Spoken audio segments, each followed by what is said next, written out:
call the meeting to order, and then we.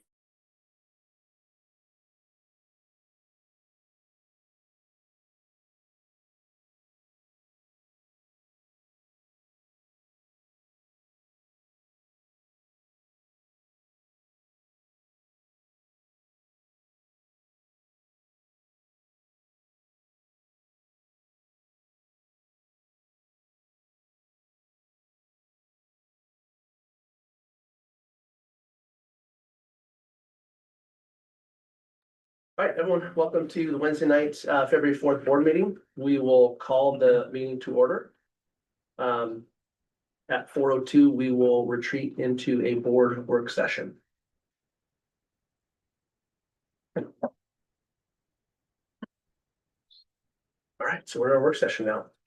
I guess do we want to start off with maybe present your proposal here, and then we can bring in Kurt and James as have a discussion and kind of an open conversation about it. Sure. Yeah, so I had a draft resolution that I sent over to Jared and to James, it's a couple weeks ago, now I think it is. So it should be in your guys' inbox, so I just kind of wanted to go through that. Get everyone's thoughts and ideas about, perhaps wordsmithing and go from there. But yeah, hoping to use that as like a jumping off point to get everyone's thoughts. To kind of start the conversation, do we mind if we ask maybe Kurt or James, what is our current policy and procedure, just so that everyone, I know we shared it with everyone, but what is, if ICE comes to school, what is the current policy and procedure, just so we are clear on that? Yeah, so.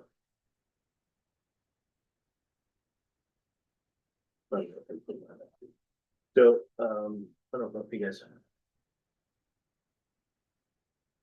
They should have, Angie, do they have the policies as well or not? This is just the, They do not. Okay, so so we had created a one, 33 pages. Process to follow, but basically the short answer is if ICE comes to their school, they are to limit the conversation, but greet them, find out why they're there, and then notify if ICE produces a warrant or a what's the other word, administrative warrant or a judicial warrant. They notify James or myself, and then we go to the school. In the process, we are on the phone with our attorney, and our attorney has said, you can call me anytime. If I'm not available, I will get you in contact with somebody. And then we review the warrant with our attorney, and then go from there. There is talk of, we have the buzz-in system. And so some of our schools where you buzz in, classrooms can't see. Other schools, when you buzz in, classrooms can see. So we've talked with principals on, hey, where they're allowed to go into public spaces, which is the main office. If the principal wants a little bit more private setting, they can take them into a conference room or something like that, but it's at the principal's request. So we have, I guess this process, we worked with our attorney to create this document. I can send it to you.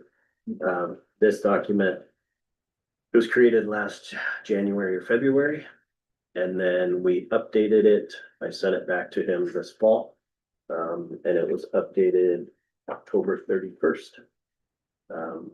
We had sent it out to the principals. Principals went over the document with their main office. So their main office team and APs have an idea of the practice and what we should be doing. Okay, it's not there. But so it has been communicated. I will say we haven't had to utilize it yet, which is good. But we have it in place. If it is there.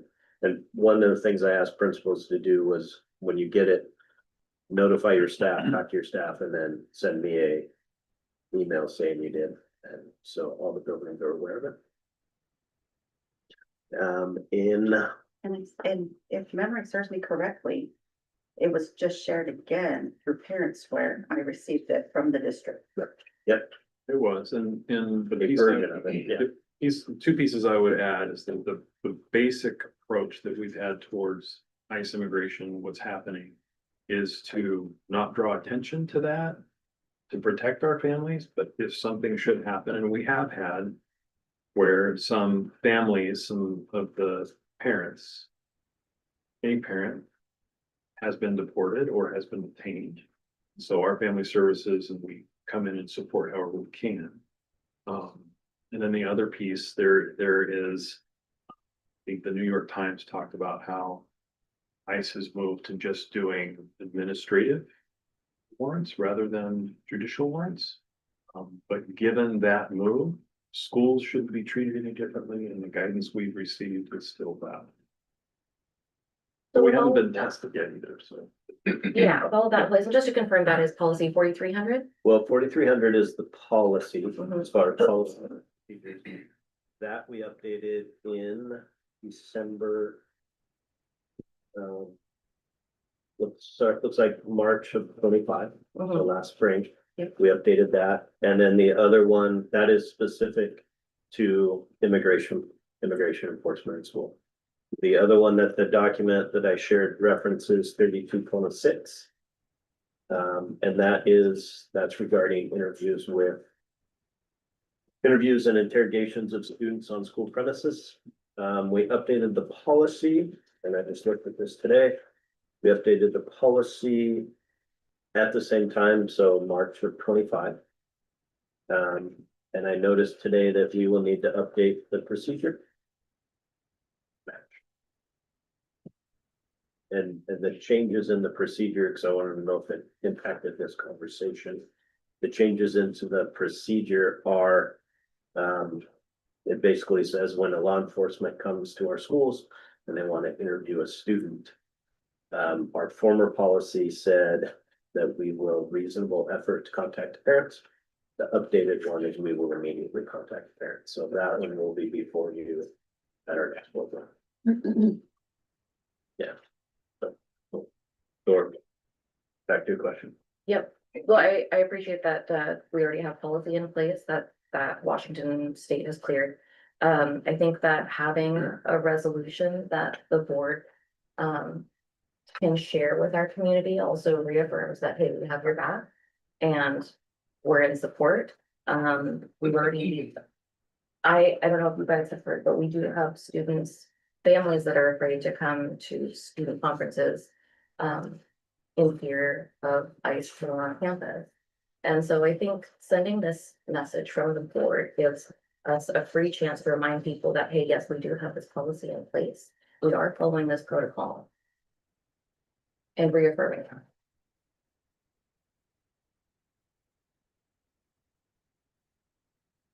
that. The policy is 3226 and 4300. What's the classification of those policies? Is it my sense is 3226 is essential. And 4300.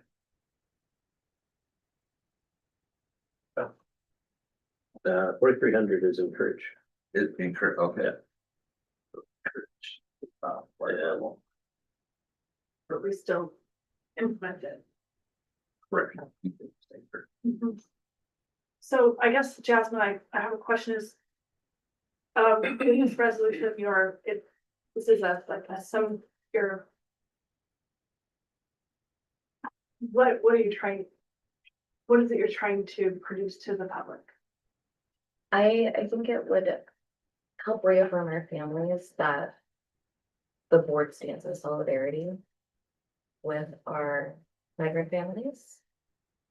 I think that up until now, my perspective is that the board's been fairly silent on this issue.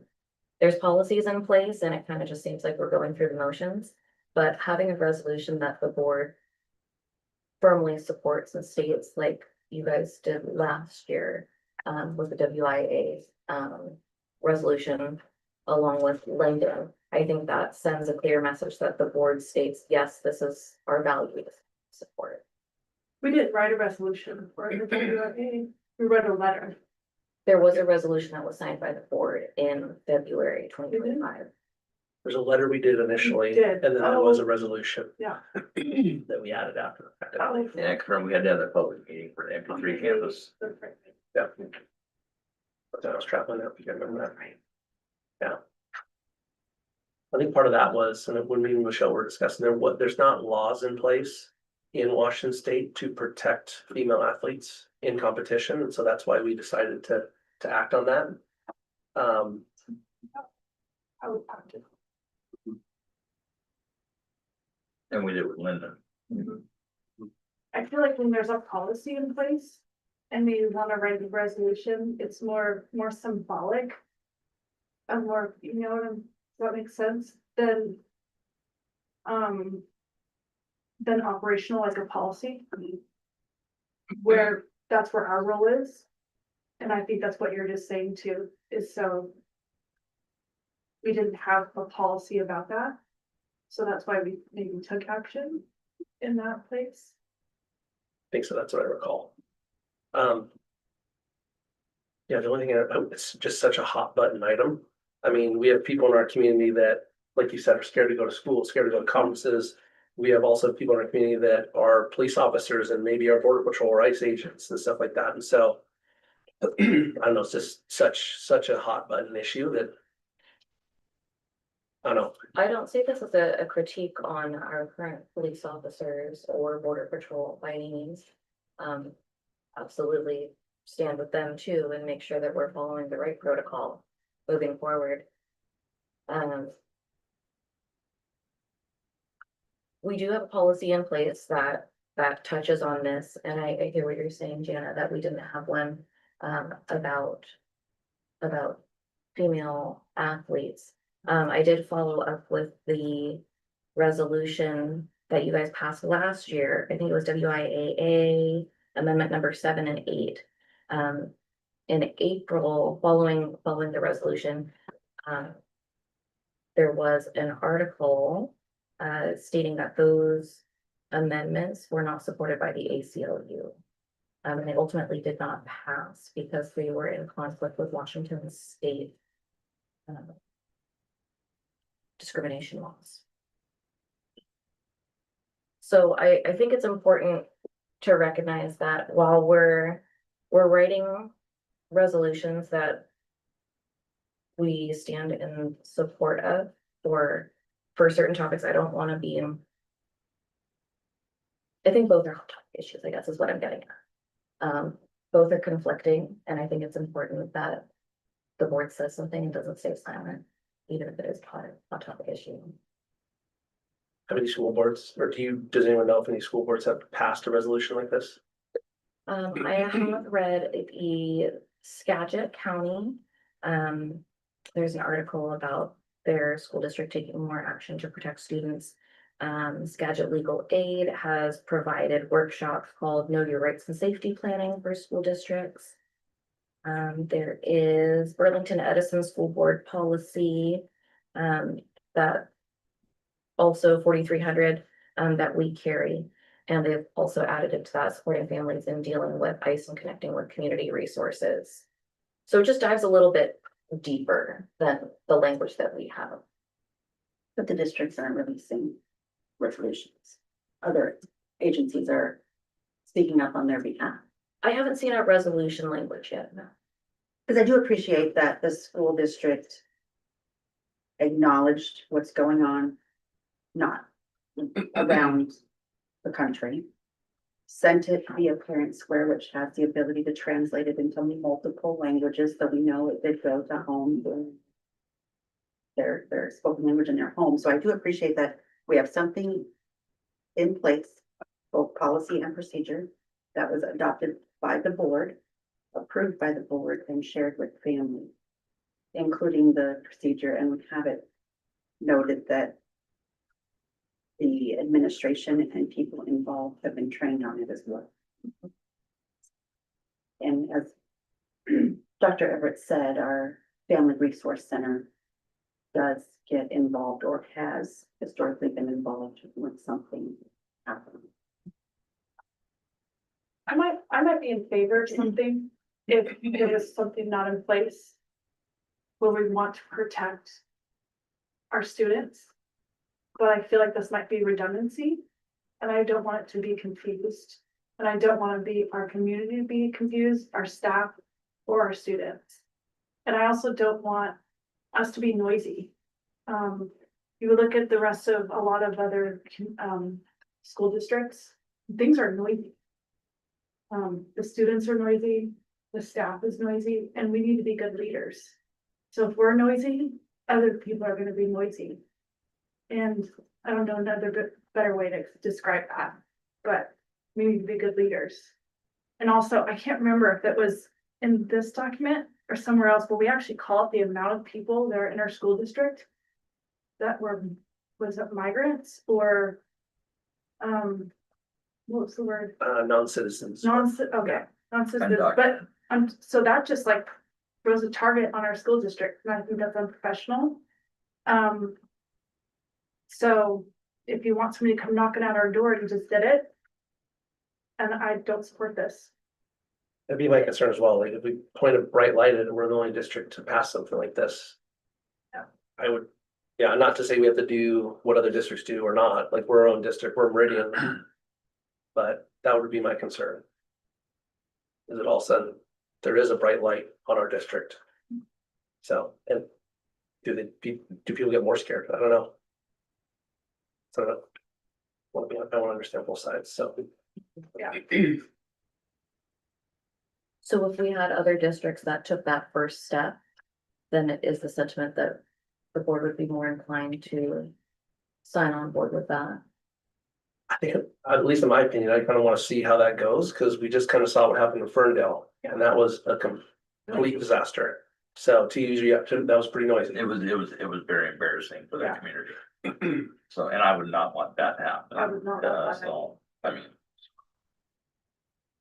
Was there any activity that happened in Meridian School District on Friday?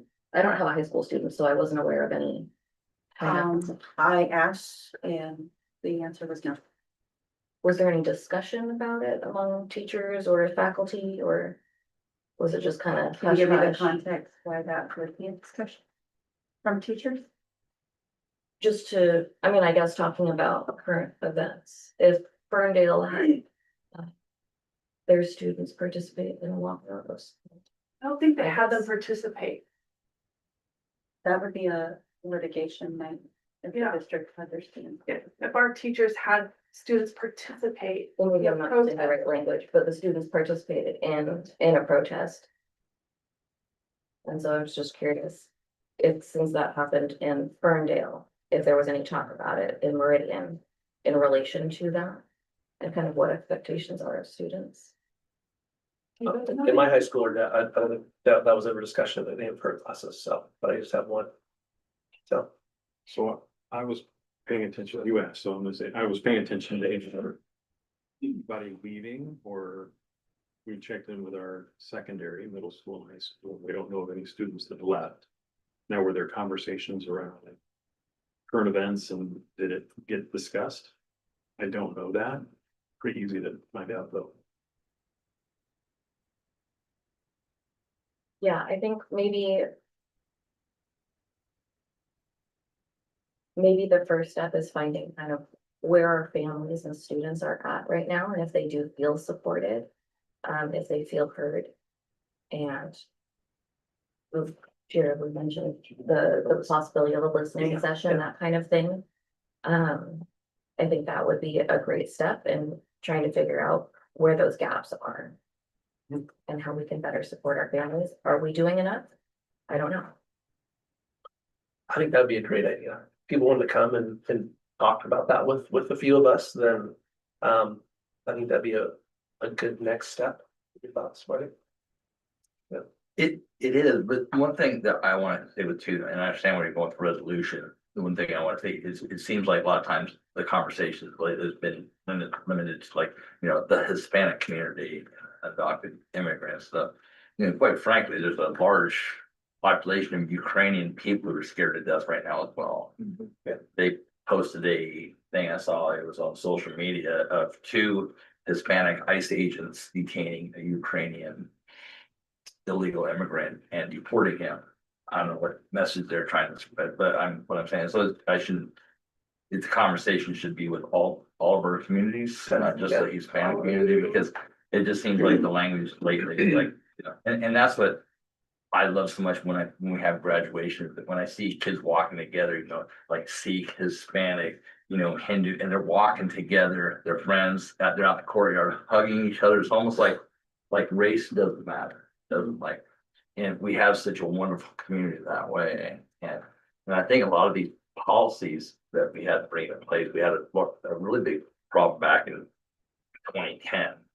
So that would have been the Obama administration, whatever, but we had incidents where things were happening, just don't raise them.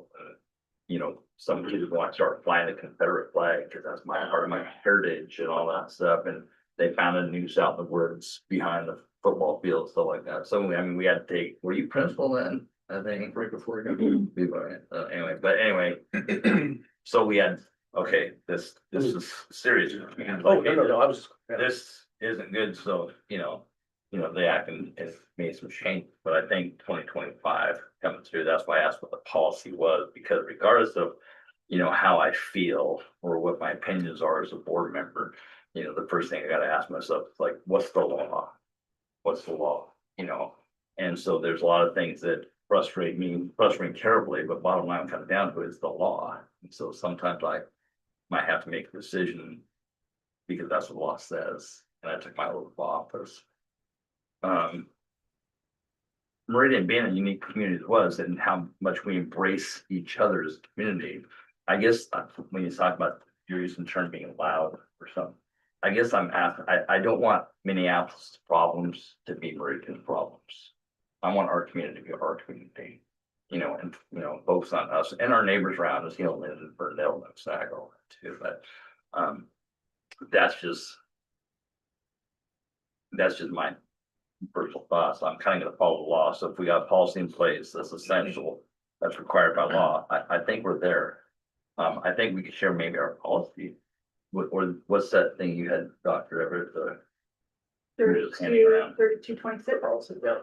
That's what Kurt's gonna send out, but it's. So that would be, and that's just my personal opinion. I think that would be,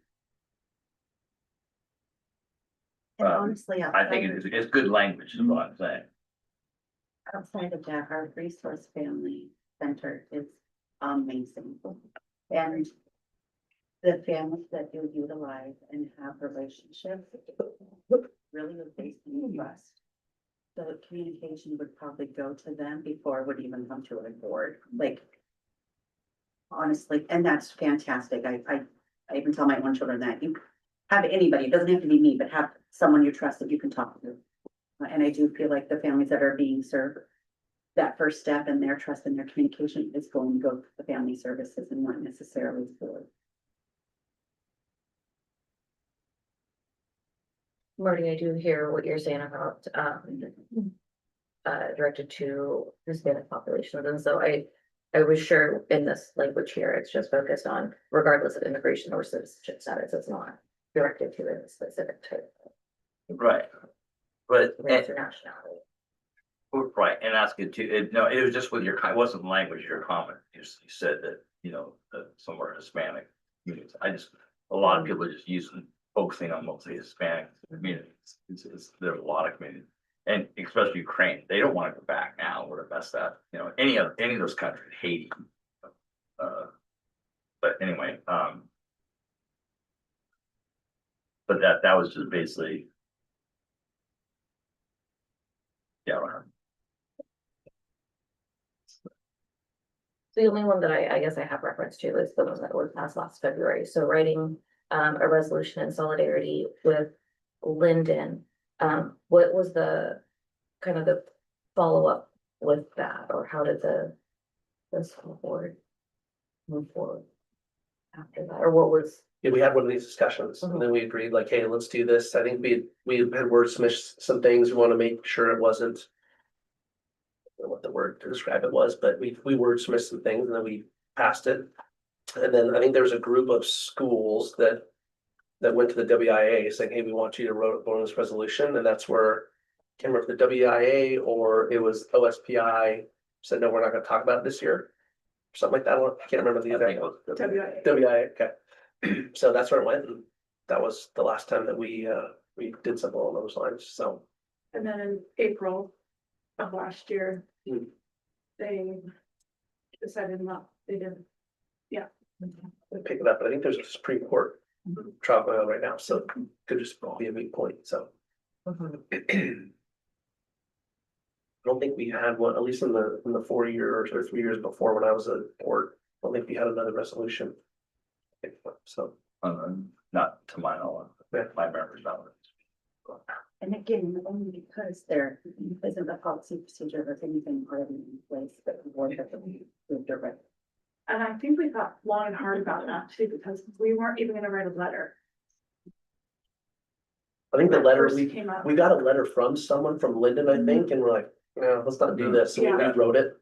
So, No, that's true, because I think in the initial letter I abstained yep, because I didn't have enough information to what I thought, so I actually abstained the first time, but then once I got more information, then I was in support. anyhow.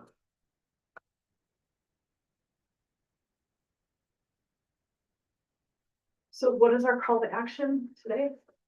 I don't think that there's any action that needs to be taken during the work session. Is that right? Yeah, I think we can't take any action. But I think coming out of this, we can all touch base with you and we'll see if we want to do.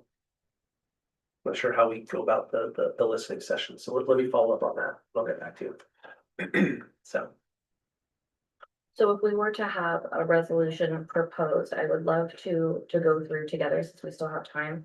And what is the type of language that you guys would like to see to get on board with this kind of thing?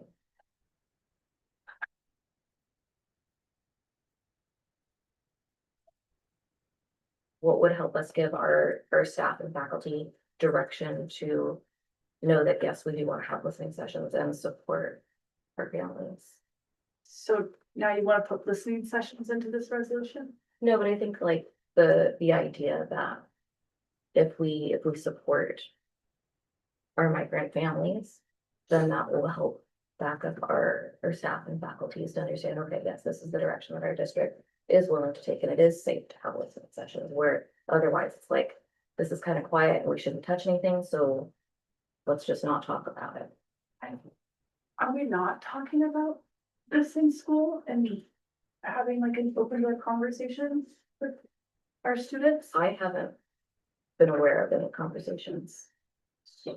Some may, Yeah, I think when you have social studies classes, you do typically have women events and things like that, I would imagine.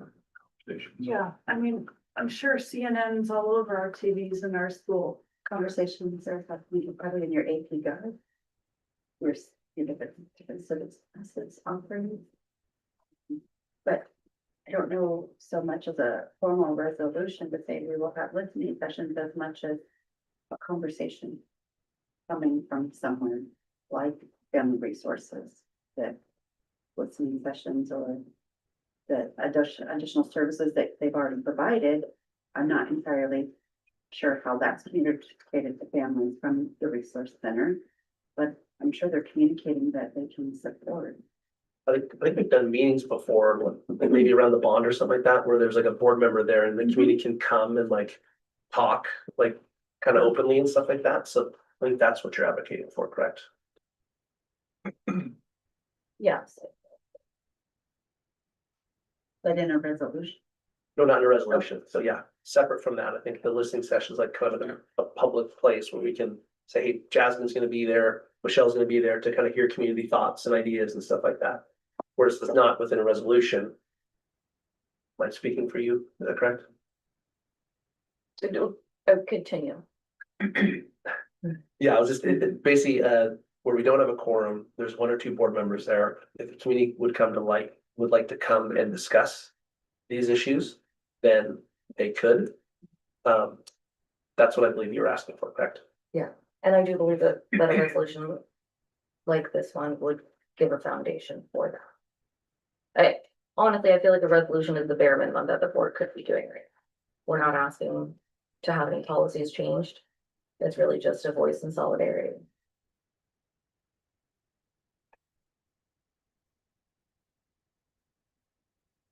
I already said how I feel about it.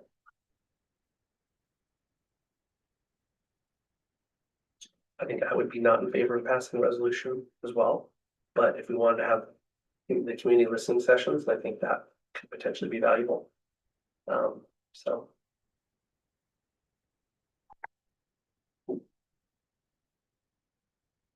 We had talked about board pop-ups or some other things where we have to be present in the community, not just around this conversation of the immigration. But pretty much anything where we go to where the people are. Because there are, not everybody comes to board meetings or work sessions, but if we go to where the people are. If there's a PTA event, you have the board pop-up tent. Jana and I designed a pretty fun one. We'll post it notes and all those fun things, but different ways where we're more accessible. And Yeah, I can't imagine if we said, we're gonna have a pop-up about immigration. I don't think a lot of immigrants would show up. That we're scared, they're scared not to come to school, they're gonna be probably scared to come and talk to us. Yeah, like they In a public are forum. debating me. Right, and that's why I was Yeah. curious, the engagement with the Family Resource Center. Because those relationships are so strong, the Resource Center already knows the individual stories of those families. And that's not for us to know. Mhm. I mean, that's, unless they want to share with us. That's their story to share with who they trust.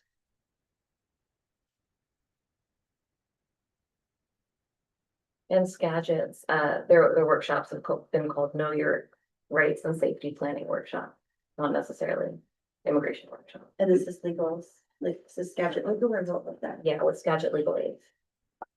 Yeah, 3 workshops. so a legal department having them, not the school district. Skagit Legal Aid in partnership with Burlington Edison School Board.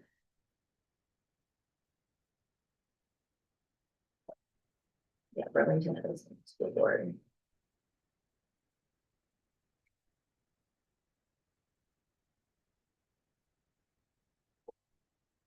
And perhaps that's something to look into also, into knowing what other school boards are doing around those kinds of workshops and Yeah. how they got to that point. Superintendent. Dr. Chris Pearson. Michelle, I know we talked about it, but the pop-ups is a good idea. So there's no format, there's no nothing, it's just, what do you want to talk about? Are you mad about the bond? Are you mad about curriculum? Are you mad about this? Are you happy about this? Happy about this? So. And we could have like Eden or Logan there too, and so they can speak to the kids and. It's like an open forum.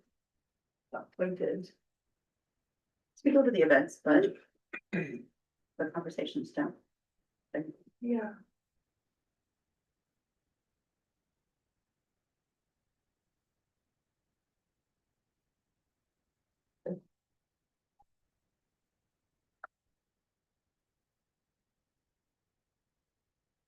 Can I make a suggestion? Yeah. We have a unique resource in Lisa.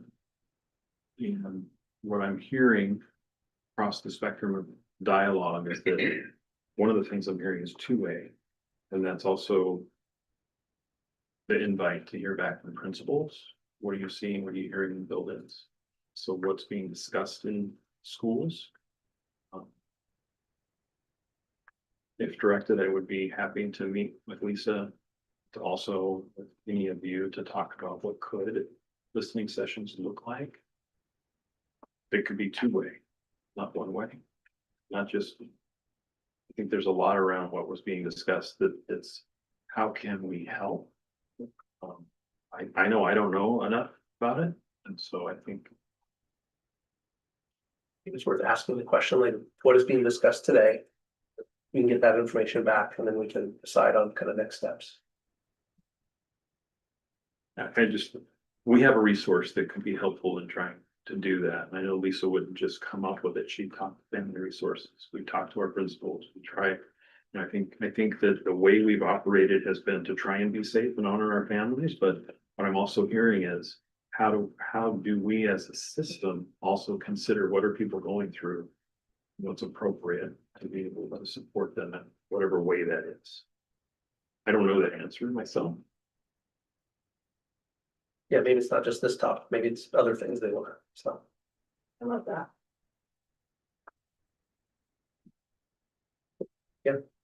And the language in this resolution is heavily influenced by what was just recently passed by Whatcom County Council. So this is something that our county does support.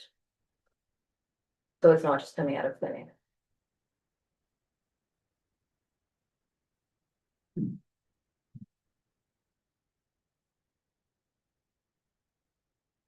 I also feel like this sounds like sanctuary city.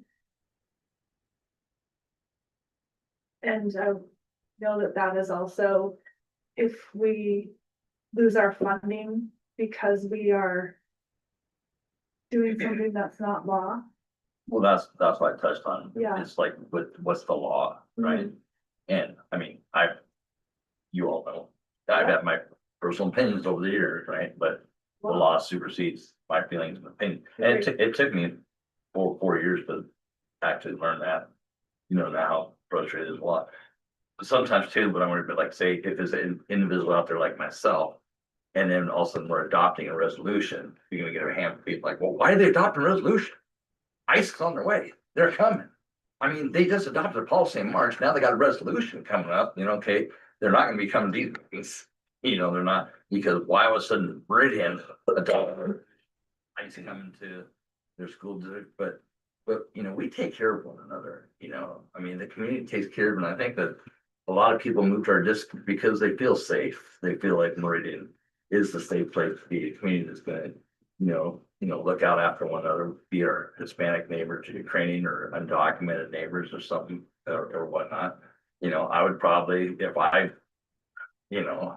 would do everything I can to help those people. I think the majority of the people in the community will as well. But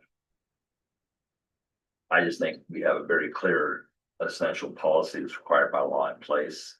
So I think that would be our, but I think we share the public, you know, we have a policy in place. That's the law. I don't think we can push back from it. I think we did kind of share that with the notice that you referenced, Michelle. Oh, So that just went out last week. that went out last week, yeah.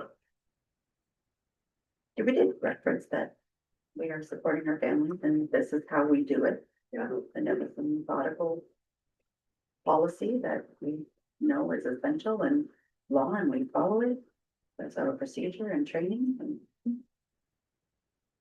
and as Kurt said, it hasn't had to be enacted, right? So I know we don't want to be reactive, we are proactive, and I feel like what the things we have in place are proactive. Conversations we've had have been proactive.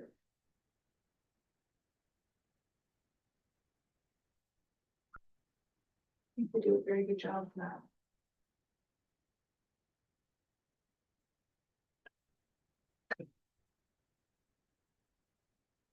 Any other thoughts or?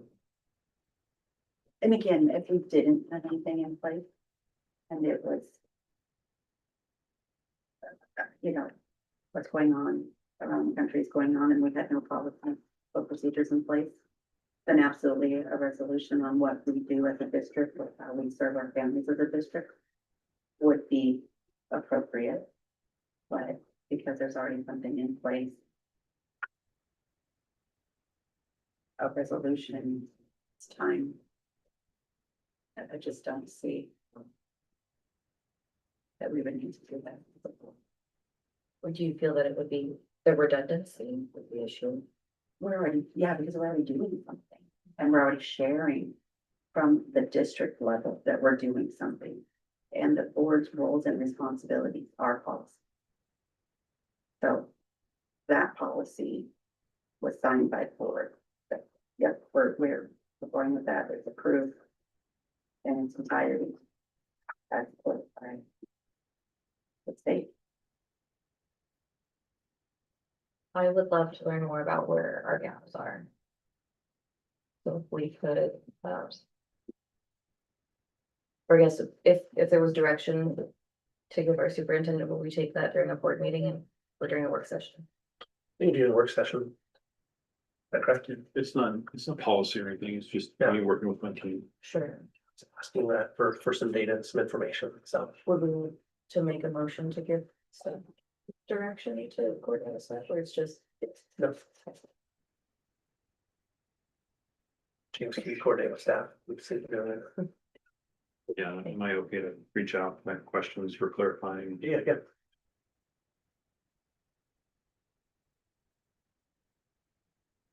Yes. Thank you.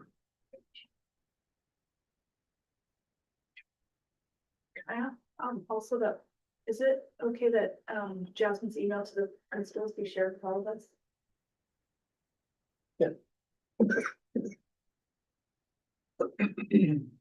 Yeah, and is it okay to talk about that? Yeah. I mean. A related work session, so, last week, on Tuesday, I sent an email to our principals asking how students are doing. Just kind of in light of the nation and, what we, parentheses, or what, I think what I put in parentheses, the school board could do to help. And I think maybe the concern there was that when I said school board, that I was speaking on behalf of everyone, I wanted to reaffirm that not the case, I wasn't trying to speak for anyone here. Just really wanted to get a feel for what is going on at our schools. Again, I don't have a high schooler, so I don't have, I'm not tapped in there. I don't know what the conversations are like, or if families are feeling safe or taken care of or poorly.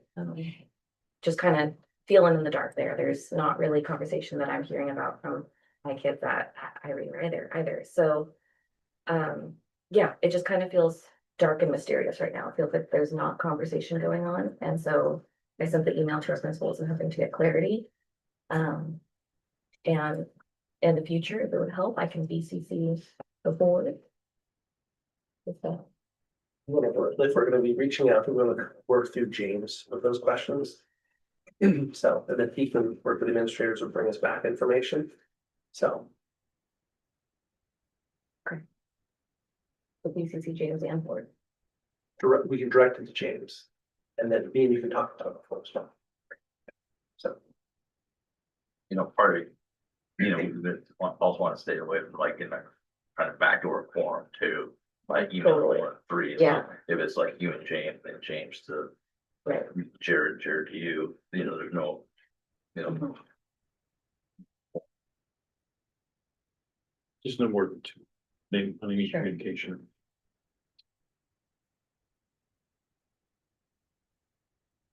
Might be too, if you're new, I'm still new. I feel like a lot, and you're gonna have a lot of questions. And if you wanna reach out to one of us, or, you can help answer some questions for you. And it's, it might help. Mhm. I appreciate it.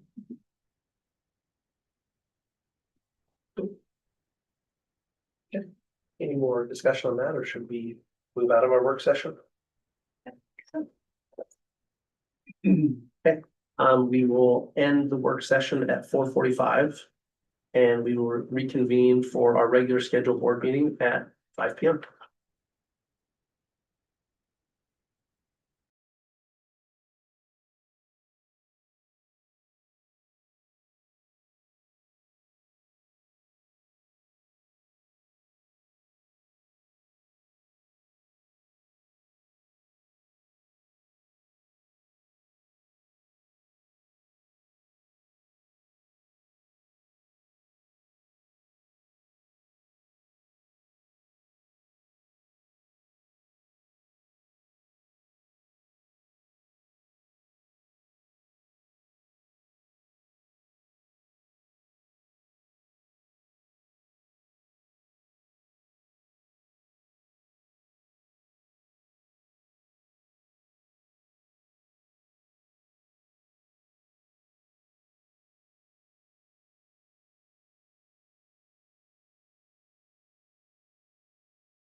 All right, thanks for coming, everyone. Welcome to the February 4th, 2026 board meeting. We'll call the meeting to order and we will stand and say the pledge of allegiance. I pledge allegiance To the flag of the United States of America and to the republic for which it stands, one nation, under God, indivisible, with liberty and justice for all.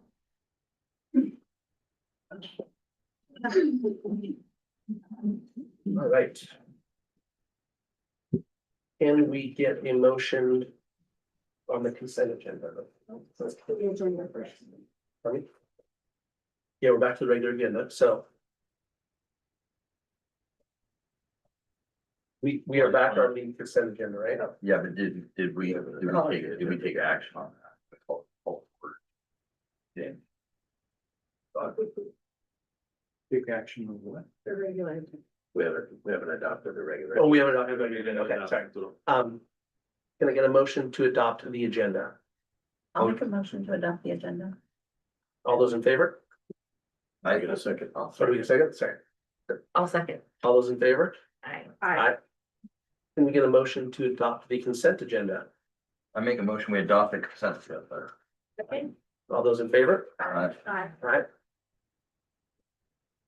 First item of business is recognition, MP3 student recognition. And that is Michelle Seidel. Hi there. Well, thanks everybody for coming tonight. I appreciate it. I'm so excited to be celebrating our student advisory students. I'm gonna get this started here because all right, you guys, when I call your name, if you don't mind coming up here. And if you're not here, that's okay. I'm still gonna be celebrating, but would you please come on up here, Addie Lundy? She is part of our MP3 student advisory team. Thank you for being here. And do you want to stand right here? Because we have a little bit, little presentation we want to share with all of you about what the student advisory team has been doing. Is Jim here yet? Let's play him. If he comes, we want to make sure we're celebrating Jim Miller tonight. Also really exciting. If you have not seen the Linden Tribune, this is Jim. He is nominated for our MP3 share fair. So pretty exciting. That's just came out. So if you see the Linden Tribune, check it out. And also in their presentation today, there's a link to it so you can see it. Josie, come on up. All right, Josie, I know you just got done with volleyball practice, but thank you for being here. Congratulations. And thank you for all of your work. Oh, Emmett Short, I know he's at wrestling right now. We have busy kids. So if he shows up, we would want to make sure that we can celebrate Emmett Short today too. And let's see. Oh, Joey Franklin, he's also at drama right now. So he's going to be hustling to get here. See kids. But I love that so much that they're so active and involved, not just, you know, in school and sports and clubs, but also serving as student advisory. I appreciate it. And then Isla Byla coming up here, and she just came from drama. So congratulations. And then Nikki, come on up. Thank you so much. And thank you for being a leader and greeting people just like you did tonight. So thank you for doing that. I appreciate it. And Lucille, she's not able to be here tonight, but we're really excited to be able to have Lucille and meet them. Are you guys ready for this? Okay, here we go, you guys. Our student advisory team, they have been working so hard. They give up their lunch and recess so that they could serve our whole school. And that is being such a great leader. So really excited about the work that you guys have been doing. It just started last year in P3 Student Advisory, which is part of our big district wide one. Last year we did a lot of learning around the strategic plan. Do you guys remember that? We did all this work. Oh, yay, Joey, you're here. Awesome. Thanks for coming. All right, Joey, congratulations. Thank you. If you want to join the team here, that'd be awesome. But we started off first with belonging. And so some of the things that were going really well, and we did these chart papers and stuff just to learn about how are we doing connected to the strategic plan. And the feedback that we got was, love being greeted by name by teachers and students. And so we know your names, and knowing who each other are in our community is so important. And when you are seen and heard, feel like you belong, right? And so I appreciated that. You also appreciated too, like sharing, you love your teachers. Your teachers get to know you, your interests, and how was your weekend and your hobbies. Like, just like when you came here, I knew exactly where you were all at today, like whether it was sports or volleyball. So just having that relationship is so important. But this year, action-based, right? So we did all this learning and feedback, but then what do you do with it? We put it into action. You guys have been incredible. So I appreciate all of your work. And so one of the areas, and I'm hoping maybe Josie and Kaylee can share this part about it. One of the things that came from it is we're a K-8 school. So when you're a K-8 school, we have some unique opportunities, right? Not very many schools in the state of Washington have that large of a spread. Pretty awesome though. The feedback was we want to partner older kids with younger kids and those opportunities. And so that was a goal this year, and also getting to know you. So would you guys want to share, like Josie, do you want to share a little bit about some of those activities you did that were the older kids partnering with younger kids? Yeah, so we have Literacy Day, and on Literacy Day, we partner with the younger kids and help them like work on things, and we draw with them. And it's really fun because they get to know us. And one of your projects was like the frog and toad. And so around literacy, and so partnering older kids with younger kids and making like frog and toad projects and then reading together was pretty incredible. Awesome. And then Kaylee, what was some of the, do you remember when we did the name game and you guys went into classrooms? Do you want to share with them a little bit about that? So what we would do is we would like, somebody got assigned to each classroom, and you'd go in and explain this game. Someone would say their name to get to know each other. So they say their name and something they like about each other, something they like or something. And they would all go around. Every single time you'd have to repeat to know their name, and you'd know what something about them. And it's been super cool for me as a principal going into classrooms because I'm hearing classroom discussions where it's, I agree with what Kaylee said. To student names and teacher names, and then also kind of neat too when you find out what your interest is, like, oh, I really love soccer. So do I. And then guess what? When you go out to recess, you like soccer? I like soccer. Let's play soccer. And so it's just a way to get to know people. And so I really appreciate that. And then we talked about communication. And so we got your feedback. We did a little protocol. Of course, we love chart paper and sticky notes and getting feedback. So we did this, how do you like getting communication? And how do you know what's going on? And so again, action. I'm wondering if maybe Isla, if you might be able to share a little bit, what is this Fridays at 4 campaign? So we made Fridays at 4 because we found a lot of the kids didn't know what was happening in the school, and like I didn't hear that was coming up and stuff like that. So in our newsletter, we made created Fridays at 4. That on Fridays at 4 p.m. the kids with their parents go onto the newsletter and see what upcoming events are coming up, so they can be planned for that. And every student and every family has a student learning plan consultant. And technically at 3:45, it gets scheduled and we collaborate, the SLPC team, and we have an email that goes out. So by 4 o'clock, we know every family is getting this email. So students now can ask their parents, hey, it's Friday at 4, check your email. And so it's just a way so they can know all the things happening and connect that. And then we have one of our editors here, The Vibe. Joe, you want to tell us a little bit about The Vibe? Yeah, so we wanted a way that kids could share, if that's like a poem or anything that they really found cool with the rest of the school. So we made a digital newsletter called The Vibe, and each month anyone can enter in anything. It could be a poem, it could be a photo, it could be anything about school, teaching at school or teaching at home. It could really be anything that they find cool and want to share with the rest of the whole school. And they enter it to us, and we put it into a digital newsletter. And each month it gets sent out, if that's on Google Classroom or if that's on Gmail, and then everyone gets to see it. And it's a really good way for people to connect and for people to get to know each other on a different level. Awesome. Well said. Thanks, Joey. And then we also have our morning announcements. And I was doing the morning announcements like for a while, right? And we thought we need some different voices. And so Addie, here's a picture of Addie and Isla doing our morning announcements. It just started this semester. Do you want to share a little bit about what do you do in the announcements? So every morning, like you said, you usually do the announcements, but then we decided that we should give like some of the students a chance to do the announcements. So me and Isla have been doing that for like a while now, or just like 3 days, but I missed one of the days. But every morning, like before school, like fully starts, we would go into the office and go on the phone and then make the announcements, like good morning, staff and students, and we would talk about like the lunch options and then some of the special announcements, and then we would start for the pledge of allegiance, and it's been really fun, and I'm really glad I got to do it with Isla. And it's been great too, like, for example, when things come up, like we have play coming up, right? The Meridian plays coming up. So it's just a way so kids can see it in the print. We have posters up, and then they're also hearing it. So just making sure the more people know, the more they feel, again, like they belong, right? And they have a place. So I appreciate that so much. Perfect timing, Jim. I'm so glad you're here, Jim Miller. We just shared a little bit about you're all so glad you're here because it's perfect timing. Then we talked about support, and we talked about you also today, Logan, because you have been leading the work for the student advisory district-wide.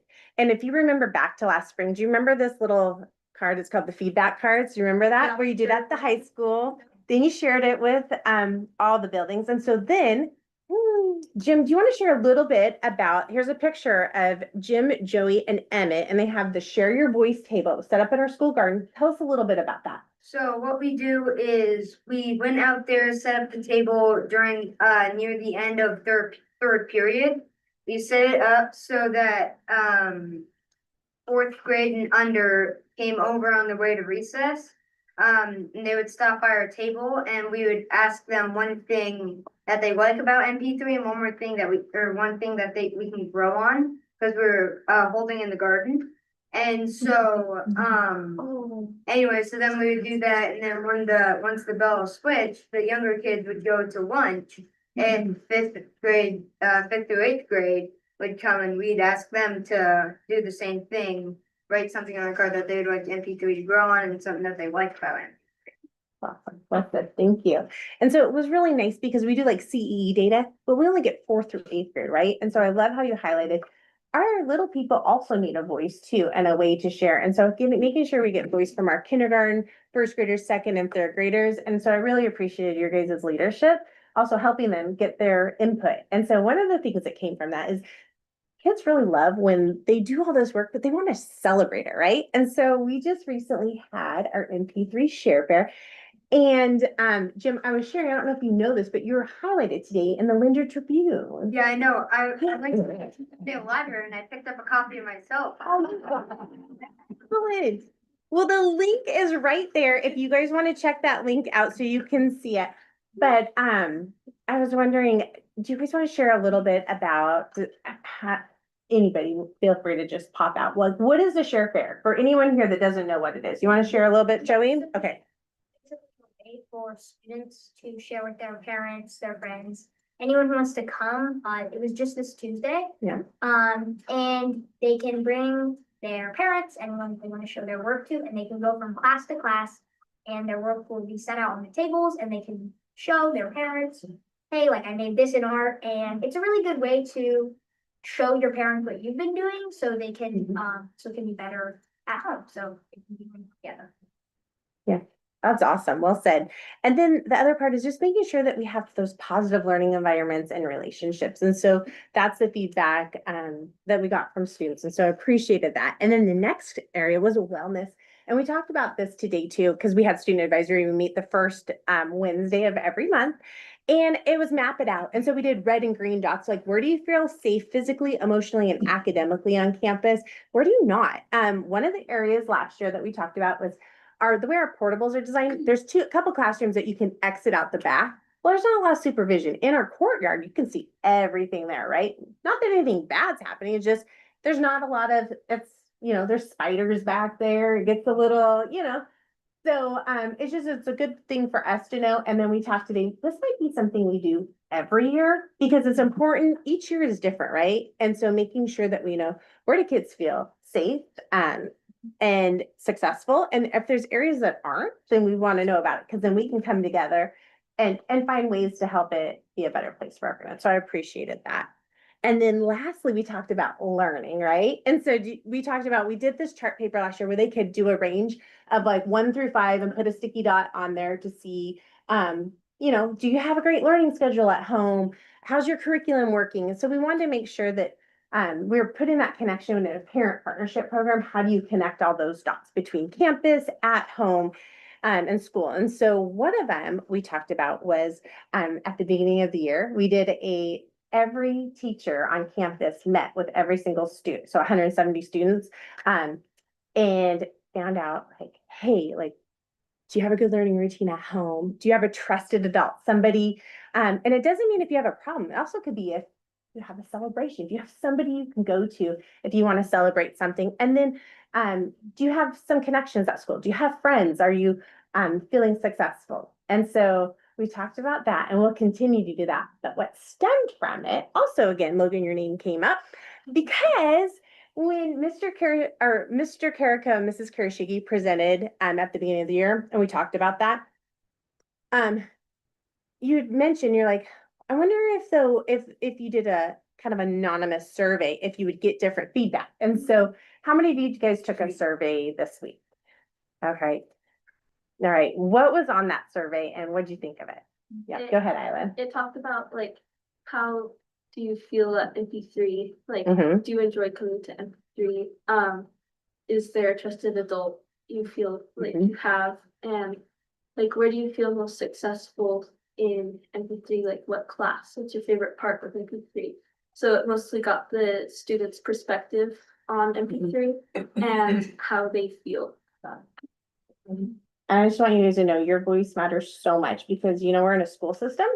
So guess what? We all kind of like kids. And so I just want to say thank you for sharing your voice and for being so active and also thinking about our whole entire school and just being great leaders. So I appreciate your work. Thank you so much, you guys.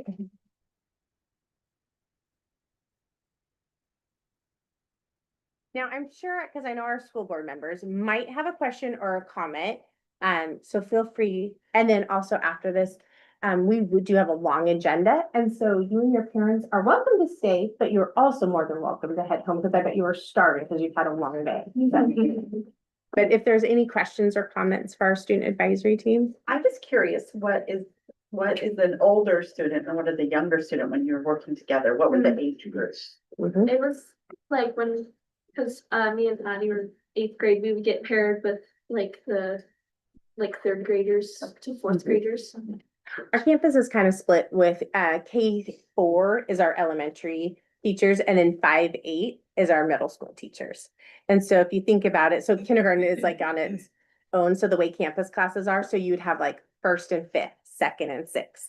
Okay. 3rd and 7th, 4th and 8th. So you can have a 4-year gap. Yeah, great question. Yes, Logan. Yeah, I just have a comment for you guys. Yeah. Huge shout out. It's Mhm. always a pleasure like hearing what MP3 is up to when we meet as a district. And kudos to you as well, Michelle, obviously for how much work you do and your leadership and your partner. So thanks, guys. Well, you guys make it fun, and when you make it fun, it makes it so rewarding. So thank I have you. to ask, this digital newsletter, The Vibe, Yeah. and the Fridays at 4, super creative. Yeah. Oh my Yeah. goodness, I wish, I would love to see that Yeah. everywhere. If you Like, ask it's kids, they come up with good ideas. So you guys Really came good up at- with these ideas Mhm. on your own. Well, That's awesome. Mrs. Oscarson's son, Ethan, originally started, he's now a senior in high school, but started the Vibe. Do you remember it, Ethan? I do Yes, remember you and Ethan. Ethan were in school together and That's started the so Vibe, cool. but then to carry that tradition, that just takes leadership. So I really appreciate that. And then the Fridays at 4 just kind of came together. Again, doing some chart paper work. It's amazing what a little chart paper and sticky notes. Just thinking of tools that work for you guys, I love that. Can I get added to that newsletter? Yeah, Yeah. I absolutely. would love to hear Yeah. about what's going on with the 5-2. Yeah, it's fun. Yeah, it's awesome. It's a great way to show your work. So thank you so much. All right. Thanks. Thank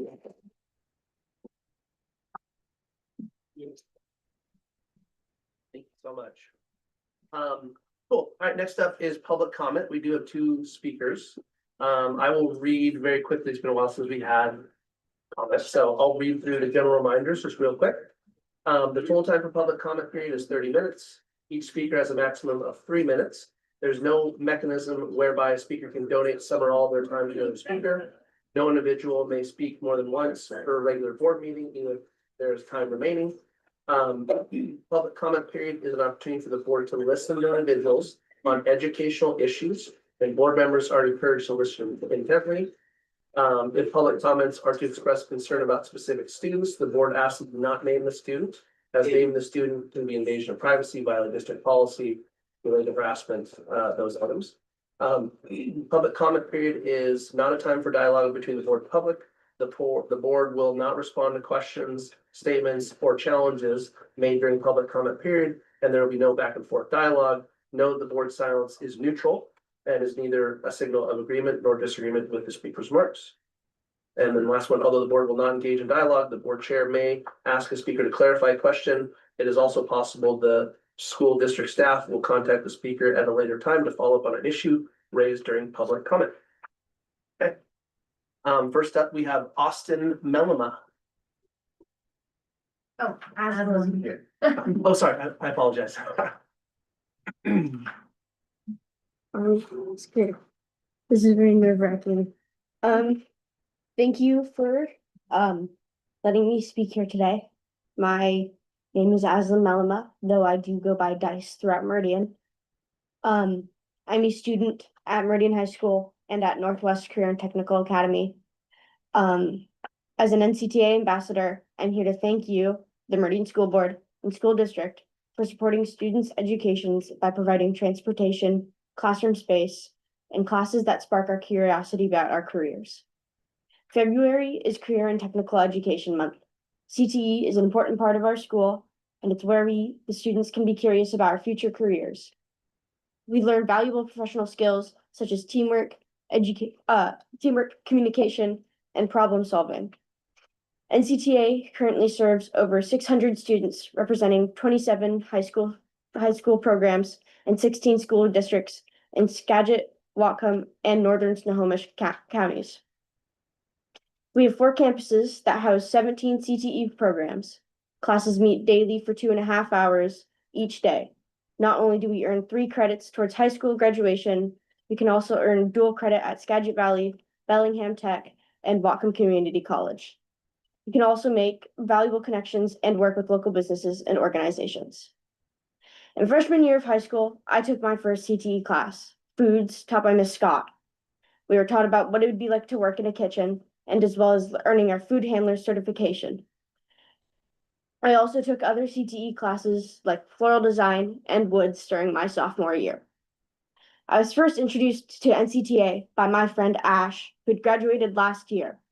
At the time, I was a sophomore and she was a junior enrolled into the culinary arts program at NCTA. As she shared her experience and showed me the NCTA website, I became excited about the opportunity to explore additional pathways that could complement my interests. I was especially interested in the video game development class, as it helped me see how I could connect my interests to future career possibilities in a meaningful and motivating way. After I graduate Meridian in June, I will be attending Northwest College of Art and Design in Tacoma, Washington. It's a 4-year college where I will be getting a bachelor's degree in fine arts. When I graduate, I want to become a concept artist for video games, and where I can hopefully help others bring their visions to life. I learned about this program when they presented my class in the fall. I believe NCTA is an amazing gateway for teenagers like me to help find out who they are. Thank you for your time, support, as well as letting me speak here today. Thank you so much, Aslan.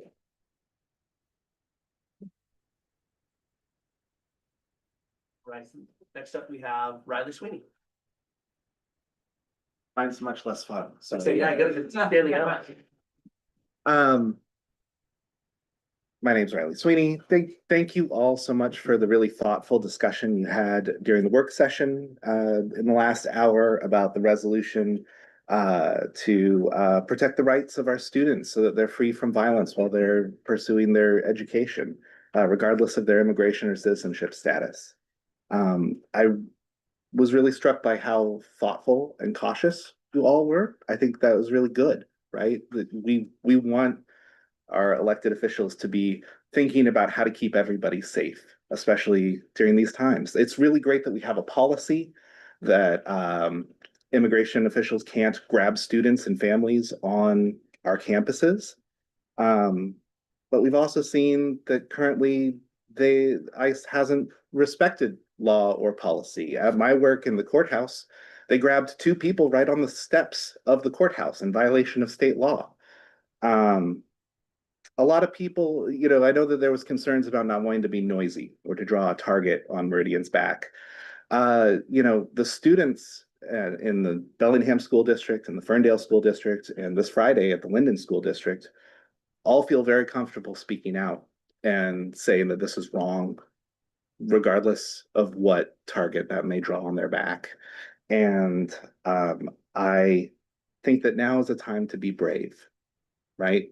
And to say that we support our students and that they deserve to feel safe and know that their elected officials, that their staff, that their district supports them and stands behind them, no matter how scary it gets out there. So that's why the PTA invested in those big, beautiful feather banners that you see at Irene Ryther Elementary that say all families are welcome, because that's part of our values. So I really urge the school board to take up the resolution that Jasmine Fast has proposed, because at its core, it's telling our community that we care about their safety, no matter how scary it gets. Thank you. Thank you very much. All right, we'll move on to reports. First report as PLC presentations is MP3 school report with Michelle Seda.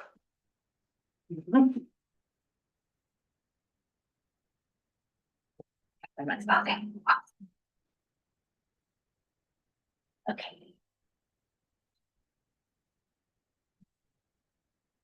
Just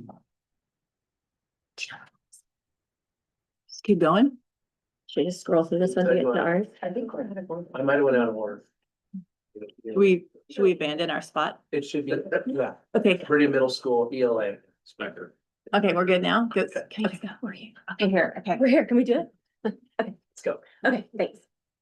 All right, thank you for your time. We're excited to be here. I was feeling really nervous, and then I watched our students just do this beautiful job, and I'm like, okay, wait, if they can do it, so can I. So, well, aren't they great? Oh, you guys, just like, these are the kids we get to teach at MP3, and it's just like, makes my heart burst, and it's just so awesome. Yeah. I know. Yeah, no, they're fabulous. So thank you for your time. This is Janet Geeson, and I'm Rachel Oscarson. We teach writing at MP3.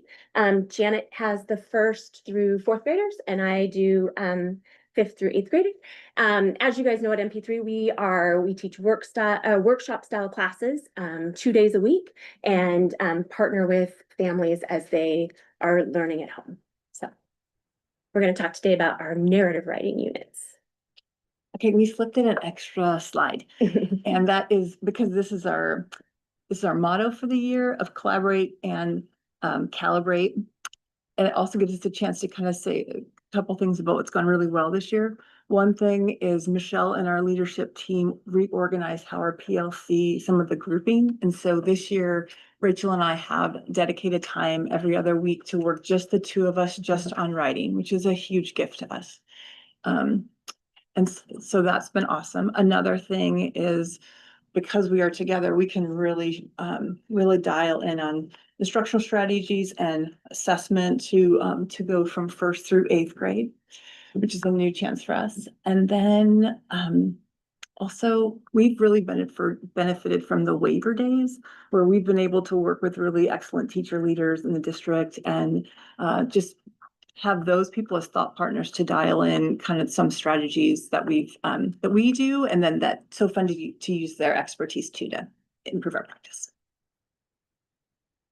So as part of that collaboration, we've been able to align the major writing units that we do at the same time. So we both started with narrative writing this year. This is the overarching learning standard, and then there are subcategories underneath that apply to each grade level. But teaching narratives about real or imagined events. Okay, so we took this big standard and we pulled out the most essential elements, and you can see that like what this has right here is actually a poster in my classroom. So I'm always referring to this, and the students know that this is where we're headed. Also, we have it on a little sticky note where that's attached to all their work. So it's a constant reflecting on what have you included in your narrative, and then what are your next steps. And then with the bigger kids, this is their rubric. With the bigger kids, I'm working on expanding their writing skills. We focus a lot on imagery, descriptive writing and figurative language, and then really hone in on the conventions of writing. So this is what their rubric looks like. They will, through the course of their writing, identify all these literary elements in their paper, and you'll see that in just a little bit. But yeah. Okay, perfect. The next PLC question is, how do you know what they're learning? And so it's all formative assessment. So this little graph that you can see here is just 10 of my fourth graders who I felt needed like kind of an extra spotlight on their work. So we're constantly doing formative assessment to check in and then push them to the next spot. The fourth column over is their pre-assessment. So it truly was just sit down and write a story. And the score is out of those 6 elements that were on that poster we just shared. So then after that, I model each part of the narrative, and then the kids are working on it. And then after they're finished writing it, they meet with me and 2 peers where they read their piece of writing, and then we give them feedback on that. The students give them feedback, but so do I. And I'm filling out that little sticky note so they know exactly what they have, and then I push them to the wherever they need to go with that. The other pieces are we do a lot of work with revising and editing. And then right before that green bar, you can see the post assessment, and that's where that's the same 6 elements by the time the essay was finished. So you can see that they all made a lot of progress. And then one more thing, don't push the button yet, is that the very last column is also a new thing for me this year. And I'll show you an example of it next. But I also had all my students reflect on my teaching and give me feedback on what they liked and didn't like. Yeah. Okay, now you can share. Okay, and this is an example of what the kids did. So they had this after we were done with our unit, those pieces under what was this helpful? Those are different instructional strategies and different scaffolding that I do with them. And then they circled, yes, it was helpful, or no, and then what things about it, of whether anything they would add or change. And at the bottom, I just gave them a chance to say anything else they want to tell me about the unit or the class, or just things I should know, which was really helpful. Okay, so in my class, how will I know that they're learning it? So lots of formative assessment along the way. We do peer sharing, they'll assess themselves, and then exit tickets have become a big go-to for me because it's just a great communication tool between the student and I. So first couple questions on this one was I wanted them to evaluate their own time and their own learning. So did you use your time well today? And are you pleased with your process or your progress on your story? And then below that, it's a way for them to kind of communicate like how they're feeling about their story. So how are you feeling about the next step of writing? Do you know where we're headed? And is there anything you're still unsure about? And it was really good to get some feedback from some of the kids that like, oh, yep, no, I'm feeling a little bit lost about what's next. And then I can check in with them one-on-one. So very helpful. And then the other way that I'll know for sure, this is what a paper will look like when it's finished and it comes to me. So they've identified the elements that I'm looking for. Do they have dialogue? Do they have a hook? Are they using figurative language? It's easy for me to glance at it pretty quickly and be like, yes, they have it, or well, they think they have it, but it's not quite on target. And then I know what needs to be either retaught or we need to go over in more depth in our next unit. So yeah. Okay, excellent. This is an example of some student work. So if a student they'll come to the conference, and the orange piece is what their classmates said. And so some of it is compliments, and some of those things are what they want the student to do. And then while I'm just quickly scribbling those things that the students are saying, I'm also filling out that little 6-point checklist. And you can see up there that some of them are me checking them off, and then the other ones are them, because then they go back to their desk and they check the rest off as they do those. And then the other half of the slide is some of the things that I'm helping them to do to make sure that kind of the resources they have at their disposal so that they can continue to make growth. So having the conference with me and their peers, There's lots of anchor charts. So if they have forgotten what dialogue is, there's a big poster that explains examples of dialogue. And then model writing. Like I said, I'm modeling the whole writing process for them so that they can see it.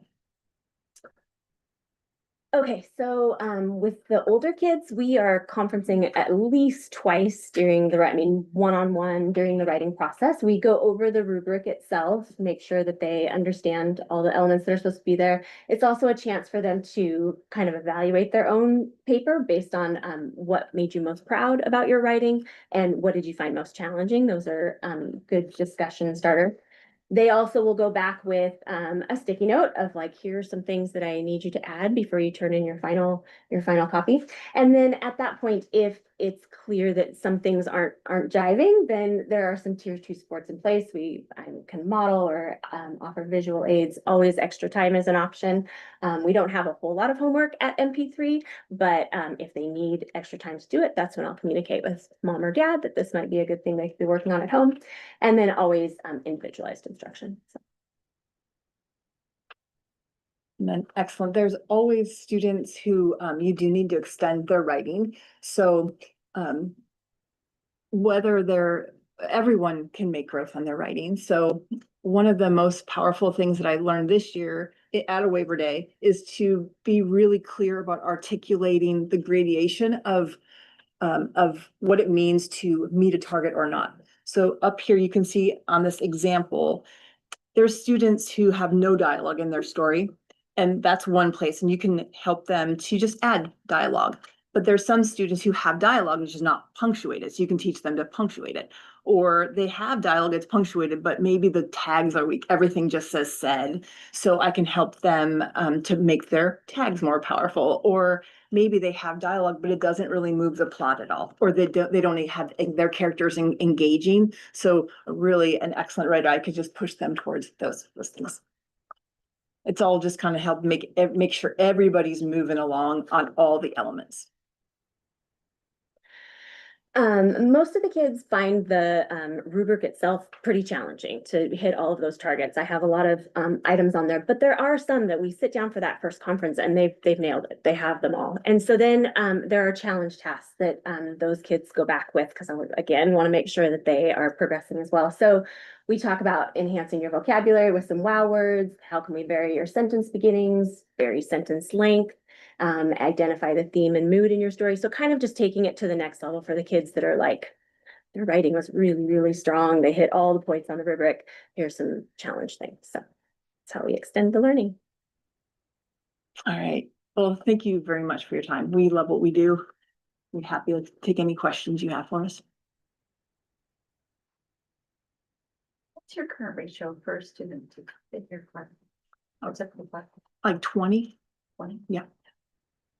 Yeah, and the older kids, my classes range between 15 and 20. Yeah, but 20 is the top. So makes all of those conferencing pieces we were talking about really doable. So that's nice. Do you always have the older kids in your classrooms? Mine are 5th through 8th. Okay, Yep. So Janet does the 1st through 4th, and then mine are 5th through 8th. because I think I remember Jan did, at the share fair, didn't you have the creative writing a couple years ago? You shared that Yeah. in your classroom? Yeah. And those were. Could have been 4th graders, could have been Okay, 3rd I graders, just yeah. remember it was being compelling. Yeah. And so they were already showing just amazing writing skills, so I can only imagine what this looks like. It's so fun. Yeah. Yeah. It's also inspiring to make sure I have them ready to go to Rachel's class. Mhm. Motivating. Yeah. Thank you for what you do. Yeah. Thank you so much. Yeah.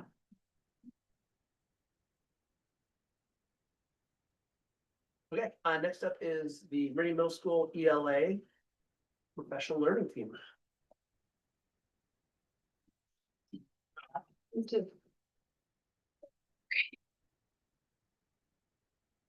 need the clicker? You click. Okay. No. Hey, how's it going? Hi, guys.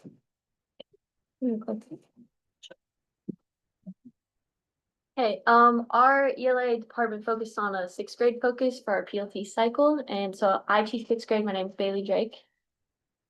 You have to go in order on the list. No. I'm Gregory Witzel, 7th grade. And I'm Ashton Thomas. I do 8th grade.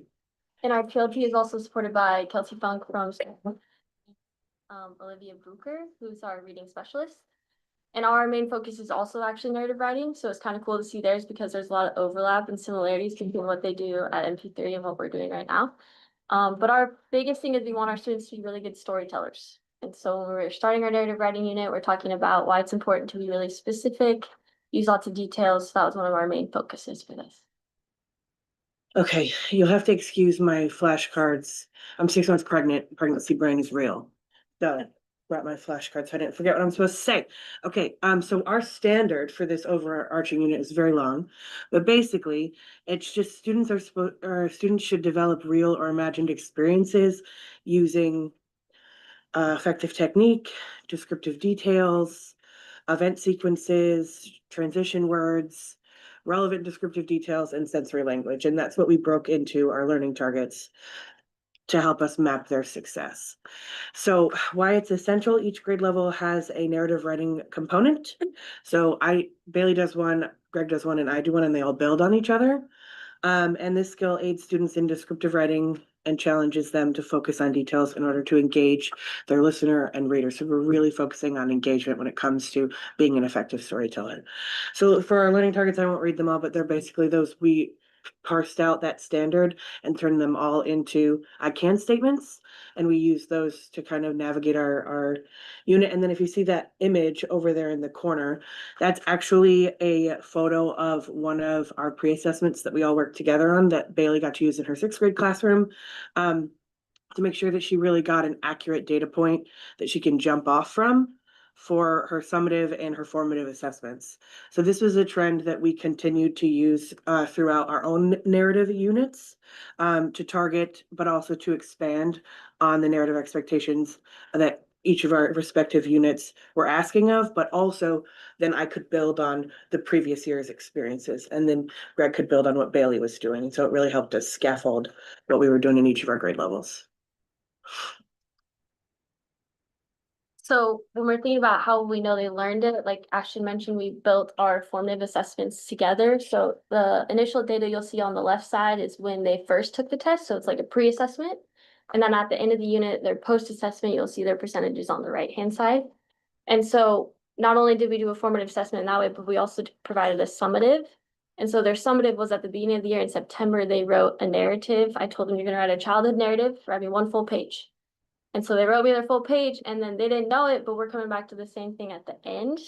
So that way, after we've learned everything, they can add all those details back into the same story and then they can identify and notice them in themselves. So some examples you might see are like pre-assessment, the student wrote, after math, I went to robotics, but my sister made me late to class because she took my Red Bull. Post-assessment, they said, after math, I went to robotics, but my sister made me late to class because she confiscated my Red Bull. Give me my Red Bull back. I said, no, it's mine now, my sister said, right? So they didn't have any like vivid verbs like confiscated that we talked about or dialogue. And so later on, after they learned those skills, they came back and added them. Yeah. And how will we respond if they don't learn it? What's been nice about our approach to PLC is we've been able to put, really a laser focus on a specific trait or a specific skill. And I think that's what the data allows us to do. The data points out and signals which skill, which concept, which technique needs to be circled back on. And so letting the data inform what is needed to come to circle back on. And that's the beautiful thing about the writing process is you get to allow young writers to ample opportunities to show new evidence of a new trait or a new technique, and then allow them to continue practicing that going forward in both low risk journaling environments and also more extended, more focused assessment pieces. And we've had emphasis on grade levels on the showing versus telling, and again letting the data direct us in which technique or which skill to reinforce or reteach.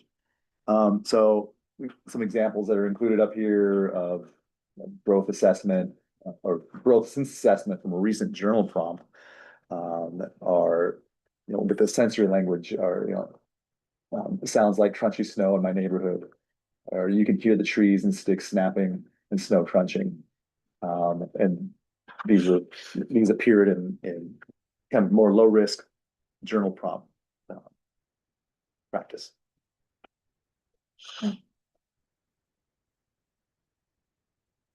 So to go off that, after they learn it, like where can we extend, where can we bring this out more and more? So there's different forms, like kind of Gregory mentioned, we have journal prompts, but then also you see in Gregory's class, 7th grade, they do Red Scarf Girl, which is another narrative. 6th grade starts with Boy, Tales of Childhood, so it's the narrative of Roald Dahl when he was a boy. So they're seeing examples of it in text, but they're also able to practice their own individual narrative writing on their own. And then in Ashton's 8th grade, they have also excerpts from Dahl.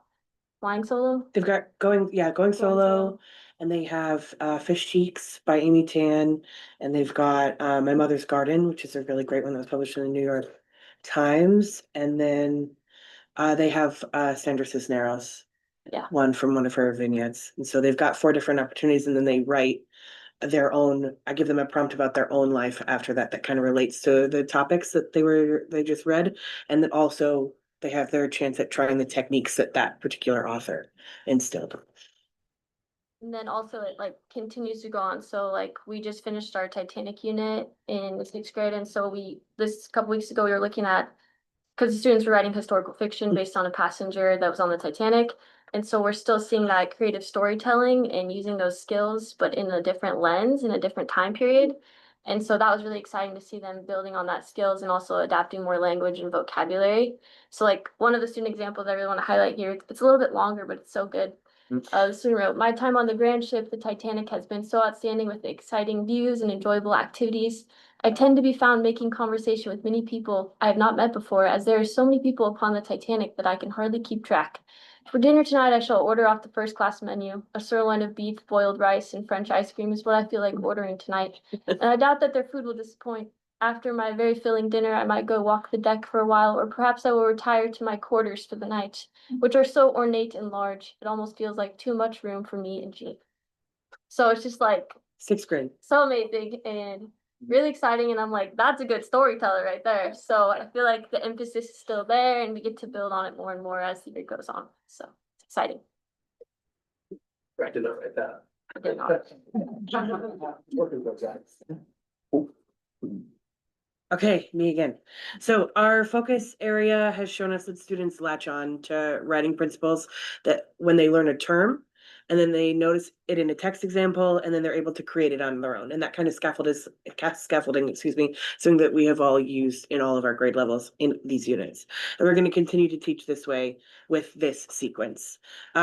So each grade level, before I go on to the next point, each grade level has the standards built in of the previous year. So as students continue, they're going to build on the writing principles and be challenged with new strategies and concepts. So 6th grade was focusing on dialogue, vivid verbs, sensory details, and pacing. So then on Greg's grade, he would teach those things, refresh those things, and then add in his literary devices, similes, metaphors, things like that. And then I teach all of those, and I also add in moments in time. So we're dealing with how to effectively flash forward or flash back, which is something that 8th grade students typically struggle with, but it's a great way to kind of finish this off before they move on to narrative writing in high school. Is that it? Thank you. Was that questions? I love the I can statements. Those are so positive. With a standard that long, you have to have 6 of them, but it works if you introduce them one at a time. Yeah. I like how you guys are kind of stacking, like we're learning this in 6th grade, 7th grade, 8th grade, and have like a plan in place. Yeah. And we're kind of seeing that development, so that's really cool. And I love that you have foresight from being in high school, knowing Yeah. what they need to be successful going into high school. I'm in a really great spot where I'm at right now. Sweet. Yeah. I want to know more about the journals. Are these physical journals or these what do we have with? Paper. Yep. Paper, pencil. So they'll get like different writing prompts and they write. They don't love it, but they do it. It's Yep. Right? You know, right? Yes. But I like that. So do they write in these and then they're tested and we're reviewing them, or is it peer review, or what's? Yeah, what's so happening with the sometimes journal? they're collected, so sometimes they'll be like, especially if it's a prompt, sometimes it's a creative prompt. Sometimes it's like more of an argumentative, so especially if we're working on paragraph writing, like argumentative paragraph, or if it's expository, we're trying to explain something. And so sometimes I may be like, we do vocabulary too, I'm like, we gotta use 2 vocab words in this journal. So you gotta figure out how you're gonna use that word correctly in this prompt. Or sometimes it's like, I need at least 2 pieces of dialogue, circle them, highlight them. And then we do journal type checks in my classroom like quarterly, and then different time periods they check journals in classrooms too. And Amplify really emphasizes being able to produce in an extended response in a short burst of time, like 100 words or more. And so in 10 minutes. yeah, in our writer's notebooks, a lot of it is that practice of stamina, being able to write as much as you can, as well as you can. Um, and then them being able to go in and kind of highlight or underline traits that stood out to them or places they noticed themselves using writer's tools. But yeah, kind of a tool for building writing stamina. And the Amplify curriculum for 8th grade doesn't do a lot of those focus readings. We have a couple in that first unit, but it's something that if we don't practice it, that skill will drop off because writing is very much like any other athletic, like swimming, whatever. And so in 8th grade, one of their weekly warm-ups on Wednesdays is I give them some random picture and they have to write for 3 minutes without stopping a clear short story with a beginning, a middle, and an end, so that they although we're not doing it in our actual unit work, it's a skill that they practice on the weekly so that when they get to high school, they still have that stamina writing somewhere in their toolbox. How long has this group been together and focused and building on each to get to the high school preparedness? Like, We've been building on, so last year our focus was vocabulary, so we came up with a lot of strategies for vocabulary that we're still implementing this year. But this year our focus more in quarter 1 was narrative writing because we were all synced in narrative writing. Our units kind of hand in hand are this similar to each other. And so they're gonna have like the same progression and flow throughout the years. But I feel like the last 2 years we've been really focused on overlapping in the transition periods. Yeah. Yeah. I you see that strategy paying off. Yes. Oh, yes. yeah, for sure. Excellent. Thank you so much. Nicely done.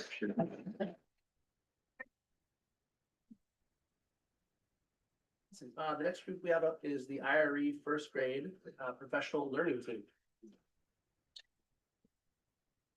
Sure. And if you need to, you're good. Hi.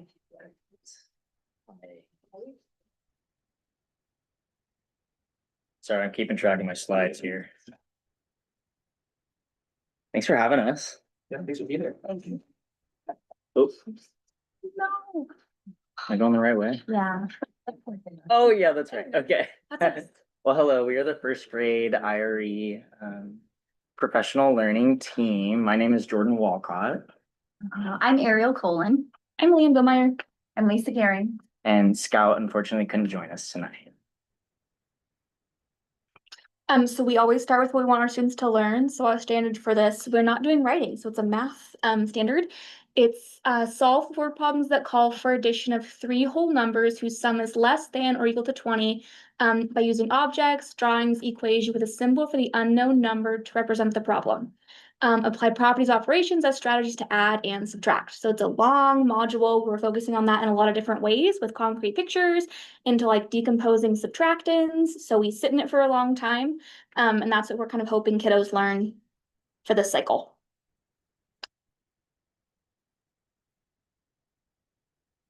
How will we know if they have learned it?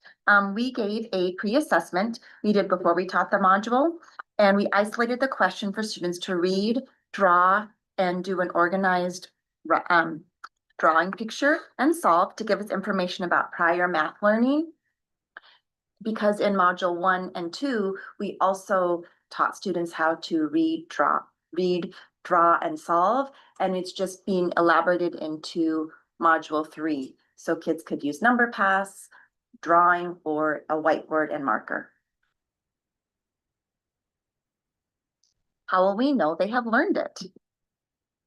here is we did the pre-assessment data for first grade students, and we gave the post-assessment data today. And for module 3, which we will enter in as a team informative and reflect on the data this Friday, which then we will create the groups for students who need more support, extensions, and then keep students learning at the level of first grade. So the only values are 1 or 0. Either they get it or they don't. Essentially, yeah. So if they were to do a picture, they would get it or not. If they could provide an equation, they'd get it or not. And if they could represent like the total number, and if that was just shells on the beach, they get it or not. So yeah. So 53% of our students either got 0 or 1 point, so they could either draw or they could write the answer, but they weren't able to do all 3 required parts.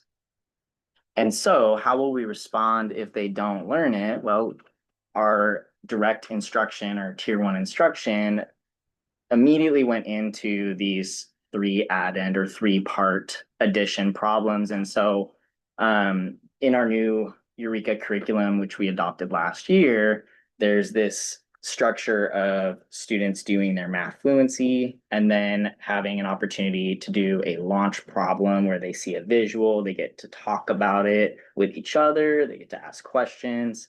And then it moves into learn, where they get opportunities to solve along the same structured problems before they finally do their exit tickets. And so you can see in the pictures up above, each lesson is represented by lesson 1, 2, and 3. And those tickets are their opportunity to show us their learning individually. And then we collect that information at the end. We usually sort by got it, kind of got it, or totally got it. And that helps us inform the kind of instruction we'll do in the following day. And so a great thing about Eureka is not only do they have these exit tickets, but they have a lot of additional support and opportunities for students to keep developing those skills. And so these are all practice problems that we've used in various ways. Sometimes we'll pull small groups and give them more opportunity here. Sometimes we'll give it as morning work. And so just giving another opportunity to practice a problem and then checking that work before we're launching into our day. So they have many opportunities to show it. And then if you look, sorry, I went back one, but on the very end, we have an A up there instead of a number. And so that's our topic ticket A. It is the 4th lesson in the sequence, but it's data that will then enter into formative that kind of helps us think about students who may need additional support. And then depending on the need, we may separate into groups where we're sharing students across classrooms, or if the need is smaller, we'll continue to support within our own rooms. And so here's some of our first grade students using some manipulatives to help build their support and their understanding with these styles of problems. And on topic ticket A, you can see we highlighted question 2, which is a similar structure to the pre-assessment question they had. And you can see 93% of students were on grade level and had success. So a lot of growth in those initial lessons. So then it asks, begs the question, how will we respond if they don't learn it? So then if they do have it, luckily for us, Eureka offers a really nice progression of problems in the workbook.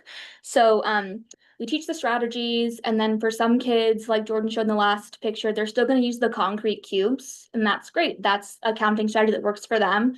For the kids who are ready to do more abstract thinking, like decompose numbers to make a 10 and then jump on a number track, we challenge them with that. So the workbook kind of helps them with that way with more abstract problems. Encouraging kiddos to use more concrete methods, or if they want to try a more complex strategy, they can. And then here's kind of an example of how they might become more abstract with their work. You might see kids doing like a number bond under numbers, and you're probably thinking, what is that? Because we didn't do that when we were in school, but now we're helping kids understand that since we're in such a base 10 system, if they can decompose a part of an equation to make 10, then they can make it easier for themselves. And then once you make a 10, they can add what's left. And it's actually pretty amazing how just a 6-year-old can like look at an equation like 8 + 6, decompose the 6 into 2 and 4. It's still 6 altogether, take the 2 and stick it on that 8 to make 10, and then add that 4 that's left to get 14. So it's a pretty like nuanced and sophisticated way to think about numbers. So we encourage that for the kiddos who are ready for it. But if you need to use cubes and see 8 and 6, here are your cubes. So. And I've seen that actually work with kids, how they were doing, like, just like you're talking. Yeah. How much they put Mhm. together, so. I'm so excited to see how this grows. So when they're in, 6th, 7th, 8th, 12th grade, how this really strong foundation of math is just so helpful. Because now it seems like it's 1st grade, it's simple, but it's such a good foundation. I'm excited for. Yeah, there's a cartoon called Number Block where they're doing that, just like. Yep. Yeah. But so now your grandson's like in kindergarten, he knows all his times tables Mhm. because he's sang that song so many times. Yeah. But and then blocks are colored like, Mhm. how you mix them together and just Yep. to them it makes sense. Yeah. Yeah. Very cool. Sorry to interrupt. No, you're okay. So how will we know they've learned it? Yeah. So this week, we actually just gave them their end of module math post assessment. And the second question is actually the question that we pulled for our pre-assessment. So now we're getting to see after all of that time spent doing instruction, looking at our strategies and really getting that time to practice and kind of inform our teaching, seeing from there how they are doing with the posts and how much growth they've made. So now what we'll be doing is we're going to take that, we're going to sit down together as a team and analyze that data together at PLC and really just get to see and talk about what we're noticing, just what we're thinking are going to be those next steps and what that intervention may look like. And then from there, just getting to see those results and really get to look at that growth. Since we are just doing that this week, we would still love to share with you guys what those results look like and just getting to share with you our students' growth as well. And just sending that over in an email with like, and just getting to share that with you guys. So. But we thought it'd be fun to share something fresh. And, Yeah. we'll make sure you get that. And after that topic ticket A, it looks like we're heading in the right direction. So love that. And then the last piece here is we sent out a family math survey just to build a connection here. One thing, I'm gonna pop one more slide over, Eureka does is they send out this family math letter. They offer English and Spanish, and the math letter is great because it gives parents an overview of the strategies that students will be working on in class and also just gives them some coaching points on how they can support at home. And then there's also some really great at-home activities, like some are games, some are things that they can just things they can grab out of a drawer you don't usually open, or you got stuff and can count. And so it's a great way to build that connection back at school, and it just gives them another dip.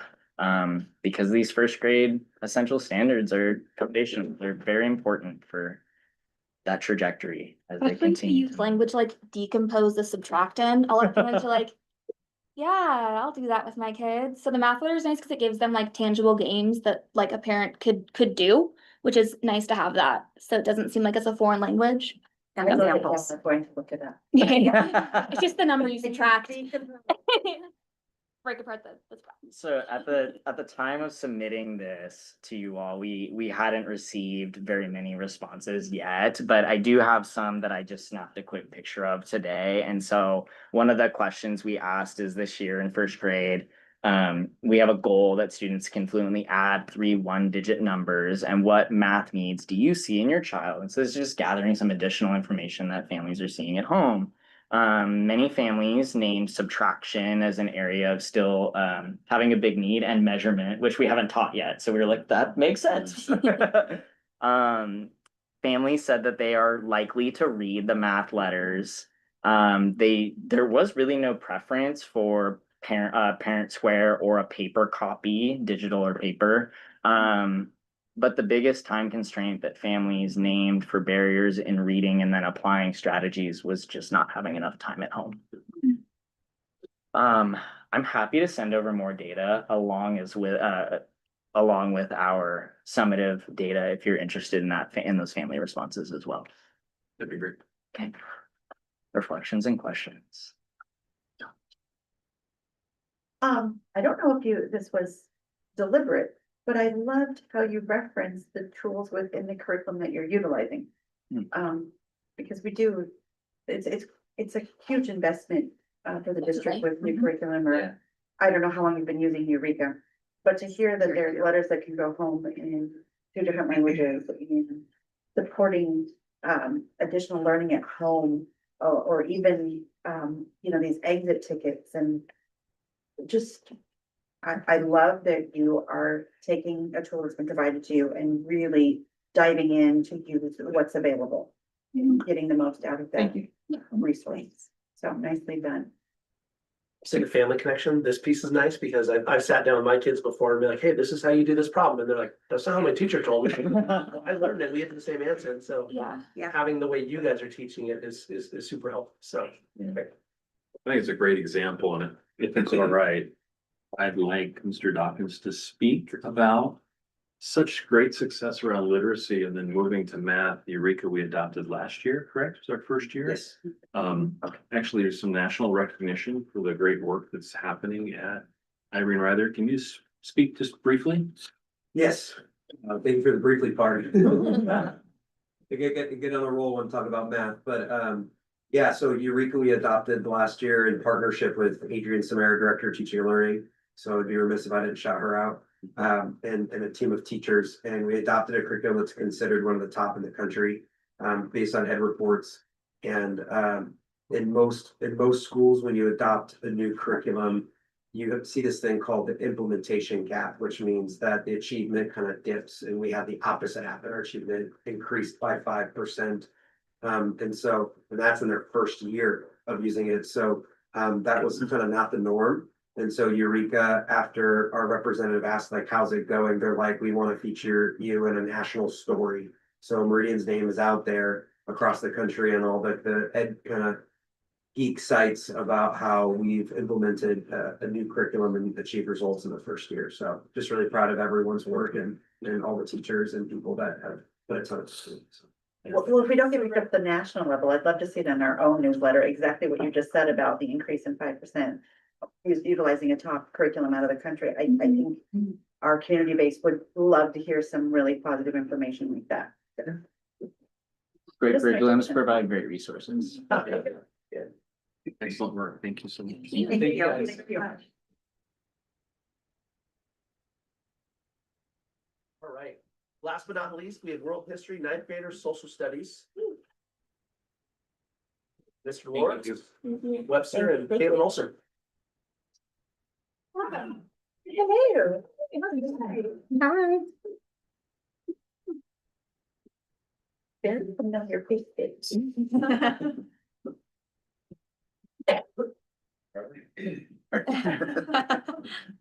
You are. So low. Oh, yeah. So thank you. I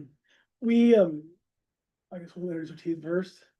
I'm Steve Lawrence. I teach AP Gov, as you can see, and Law and Society and Civics, and this is second time teaching freshmen for world history. Been a lot of years. How many? 33. So, Webster Kurz, this year I teach juniors in US history, and I teach a class of world history with freshmen. I'm Caitlin Olson, and I teach 2 classes of world history, and then I also teach English language arts, which I've seen you guys about before. So this is our, our wraparound subject this year. And when we kind of found out this is our time to do it, our PLT this year, we just finished last year's presentation.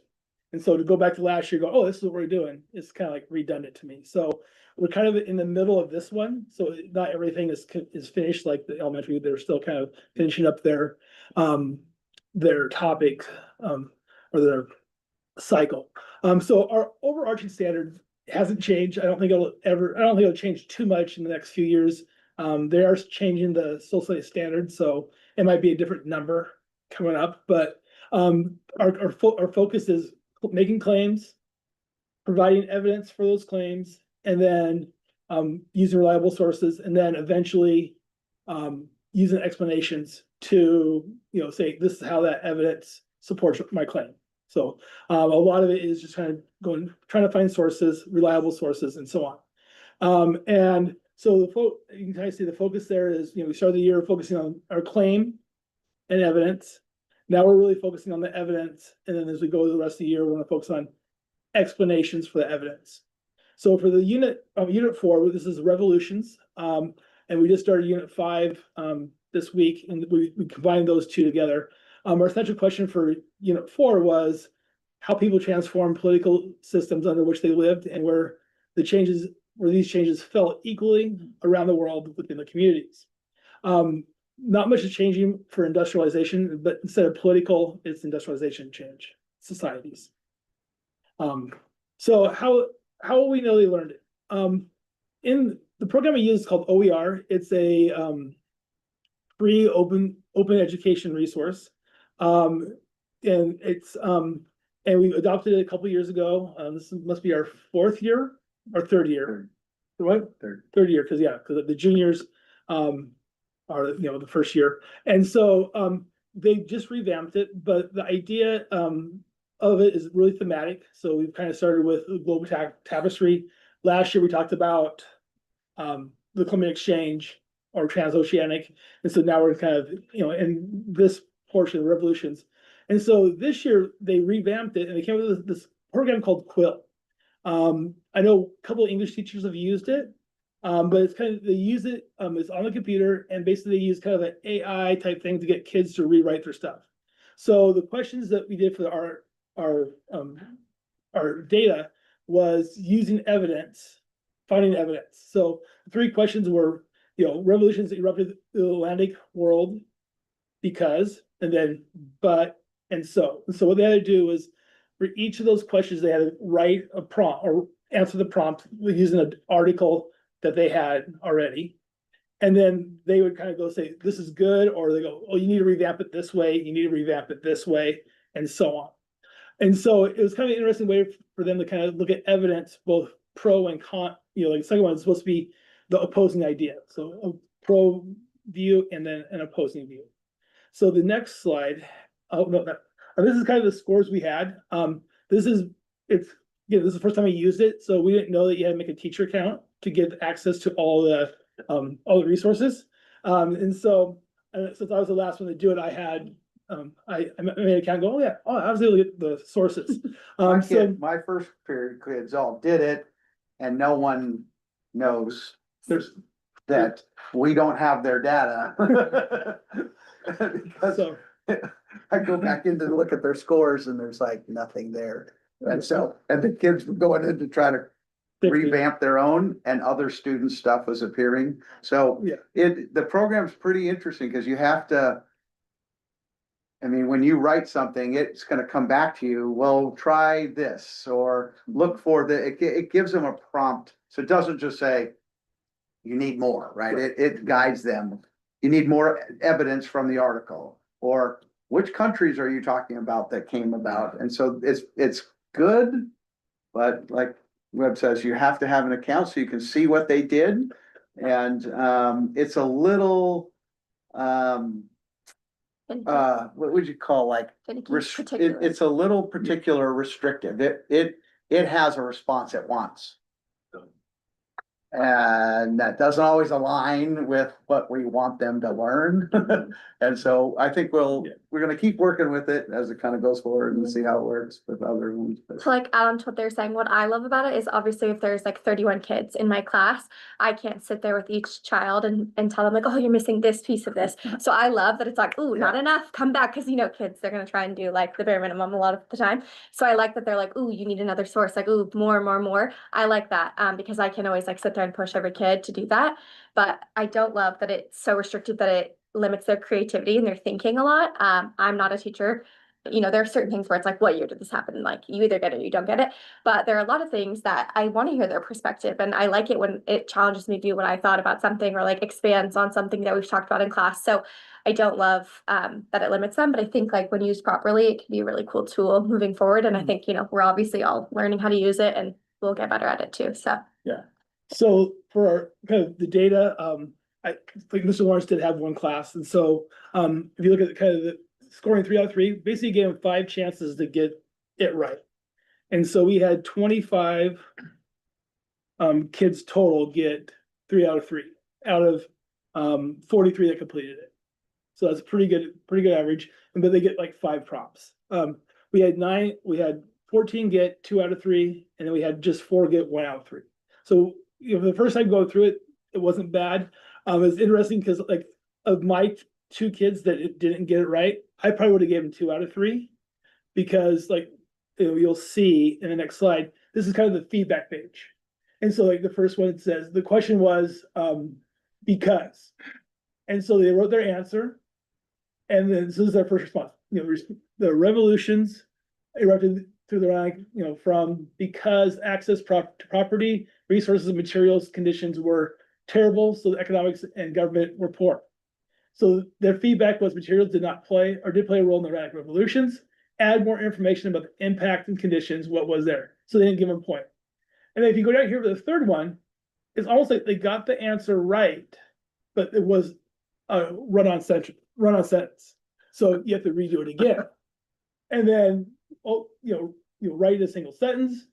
And then last one, they didn't get this one right because it said they said run-on sentence. So it's like, well, they answered the question right, but now they're doing a grammar thing, which again, that's important, but it's like for us, we're going, the information is good. Yeah. They expanded, they went from, they answered the question, said, economic and property, they go expand on that. And so they did, but they still marked it wrong eventually at the very end. So that's kind of one of the things that, as we go through is, we're having an account so you can see the kids' answers is important. So that we can kind of regrade and go, oh yeah, they're on the right track. It's just not, it's a run-on sentence. And the grammatical part we can work on, and they can work on in other classes too. So, so how we probably don't work it. Basically you use a lot of T3s.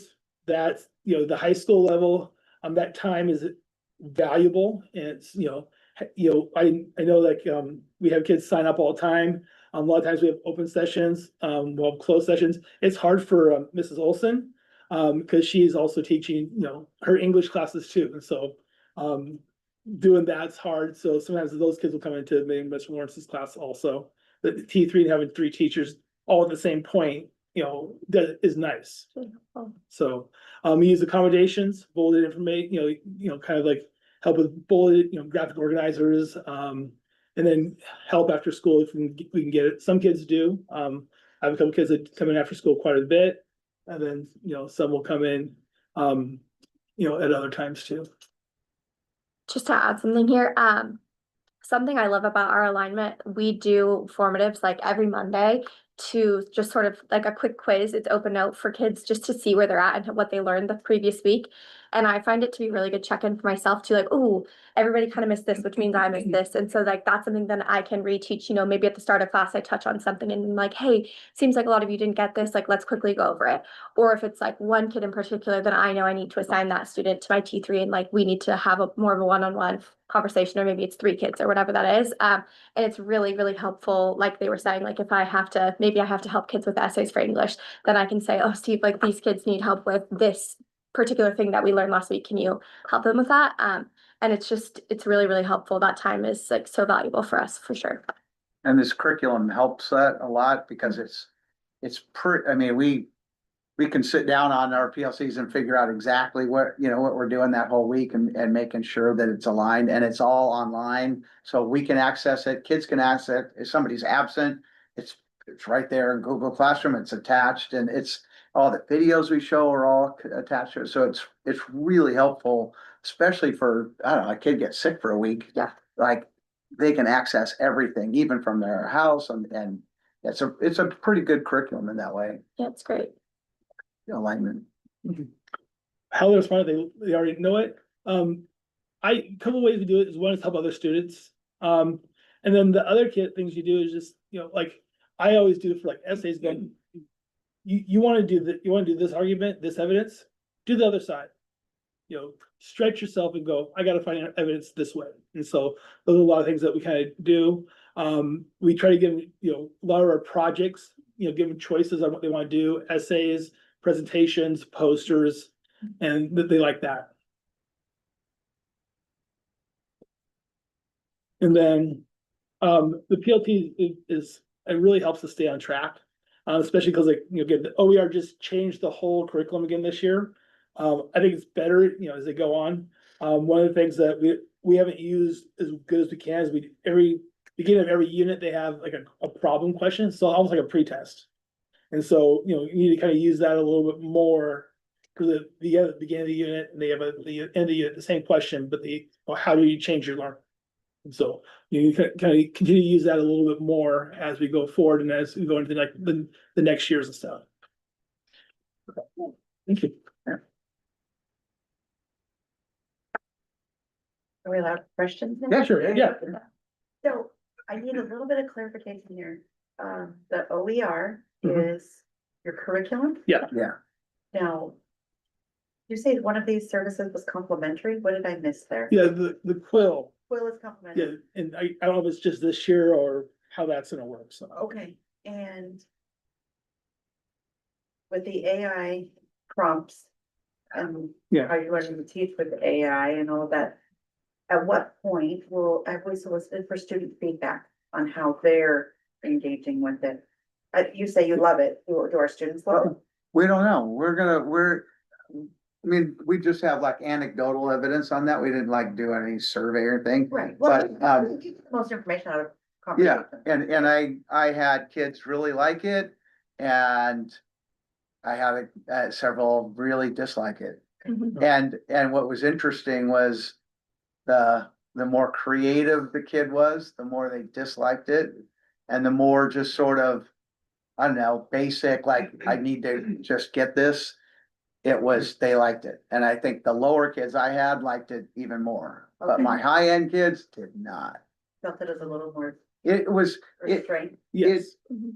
yeah, it basically, like, one of the things that we were trying to get them to see is how people's lives change. So at the beginning, before all these revolutions occur in the long 19th century, that people's lives, they weren't in control, right? An emperor controlled them, or they had very little life, as political life especially, right? No say. Then we had these revolutions here in France and Haiti and all that, and people gained a lot more control over their political life in their countries. And that changes to now demands for, I want to be in control of my life always, right? In all different ways. And that, I mean, we see that playing out today, right? So this whole thing, it's a really important unit in terms of people understanding that shift in political freedom, let's say, sovereignty. And if a kid just responded back like, well, the most important thing is because they gain political sovereignty, they would get it wrong. They'd have to rewrite it. And I would go, wow, that was like, you understood the whole thing better than anybody else. You really got it, but you didn't, that quote wasn't in the reading. Oh. You translated it to a really awesome higher level concept of sovereignty, but because that word wasn't in the reading, it wouldn't count your score. Interesting. And that interesting, that's because as AI, it wanted to see you pull something from the reading and put it there. And for some, that's really good skill, but for others, it's pretty limiting. And we don't know, like, there's only one we've done. Yeah. So I'm assuming there's gonna be more of these in the other units, and I don't know, we'll try it out, we'll see. And maybe we'll end up like using it for some students and not others, or we'll go back in and recorrect the other ones and say, you're good, So not something we're committed to or invested. No, it's a part of this whole curriculum, like it was just one lesson within this larger curriculum, Yeah. so. The AI applied to? I thought the quill applied to. Oh, no, just this one lesson. Just this Yeah, one yeah, lesson. yeah. It's just like a program built into our curriculum, and like probably like once a unit, there's an option that you can do this activity. And if you choose, and so we were like, this is like new, like this is fresh, we'll try this. And we obviously hit some bumps in the road, but it was a good experience, and something I just think is really neat about the way that we teach this class. I think there's a lot of variety. And like today we did a simulation that was like you know, kids had huge poster boards, they're working with their teams, and it's simulating industrialization. And so they're building this town. And as new factories come in, then they're like, oh no, like there's trees and I need to draw a factory here, and they're having to redo and like really like city plan, right? And all the kids are like laughing, and it was super interactive, and that's great. And I think using AI, I think it's very topical. I think it's current, and I think it's important that kids are getting exposed to different types of learning. And I think it showcases how different students learn in different ways. And I think the more ways you can offer, is great, because everyone accesses learning at a different point. And it's really neat to see as a teacher, you're like, oh, this really works for these kids, whereas like these kids are thriving in this creative environment that we're providing. And so I think it's just, to me, I think it's about offering multiple ways to learn and access these materials. And I think for the kids that struggle, having those questions going, expand here, expand there, you know, especially because I'm not an English teacher, and I look at, you know, they go, oh, yeah, you have all the points there, so you're fine. But they go, no, you need to elaborate on that. I think that's important to you know, to expand the writing. Yeah, the coaching there is like really nice for kids. Yeah. And the nice thing about it is it's done right away, instead of like, you know, like, oh, well, you have to turn that in for me to grade it and then give it back to you the next day. You know, it's instantaneous. Because some of the kids did in 3 prompts, did 15 different sentences. Some kids did like 10. It just depends on how, till you get to the answer they want. So that part was kind of, you know, like for the kids that struggle with writing, it's like, you know, oh, I need to do this, I need to do this. And they always had feedback. They might, even at the very end, they had feedback. So.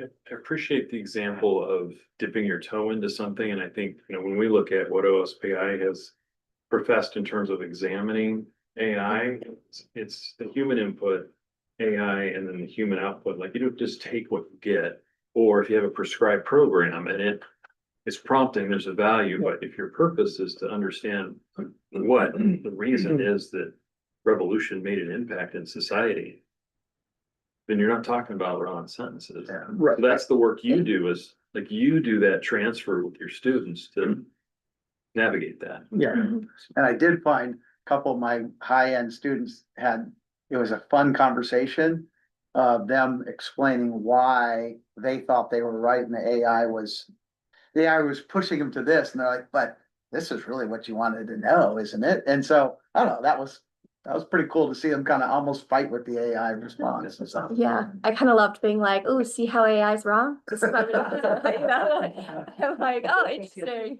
Yeah. Yes, please. Yeah. So you have to have a great thought. Mhm. Thank you for sharing. Thank you so much. Thank you.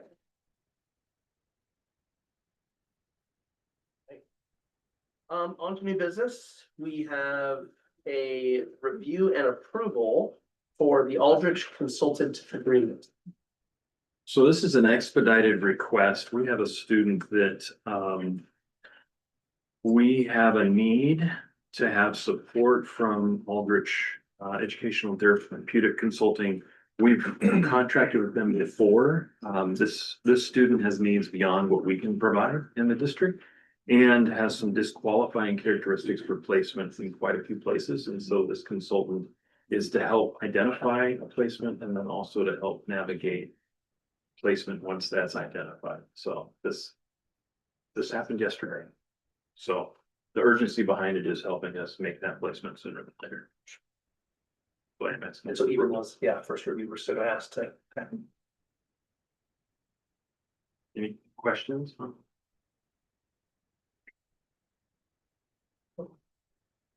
Okay. We get a motion?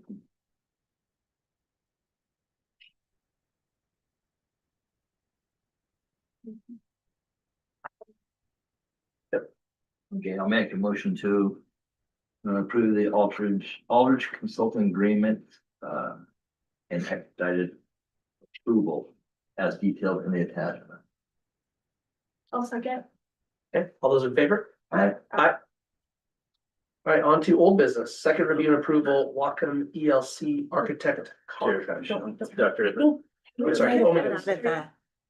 I'm sorry. No, it's okay, because guess what? I'm gonna have you guys time me. Because you guys have been so patient, and it is something I wanna make sure, I'm even working on myself, I wanna make sure it is, no. 6:29, let's just call it 6:30. And when it is 8 minutes are up, Jasmine, you just raise your hand, give me the 1 minute, because that's what we do with our students, okay? I'm very sorry. No, do not be. This is gonna be fun. All right, I'm Michelle Seidel. I'm the principal at MP3, and I'm so excited to be sharing our annual board report. We were established in 2006 and pretty exciting, you guys.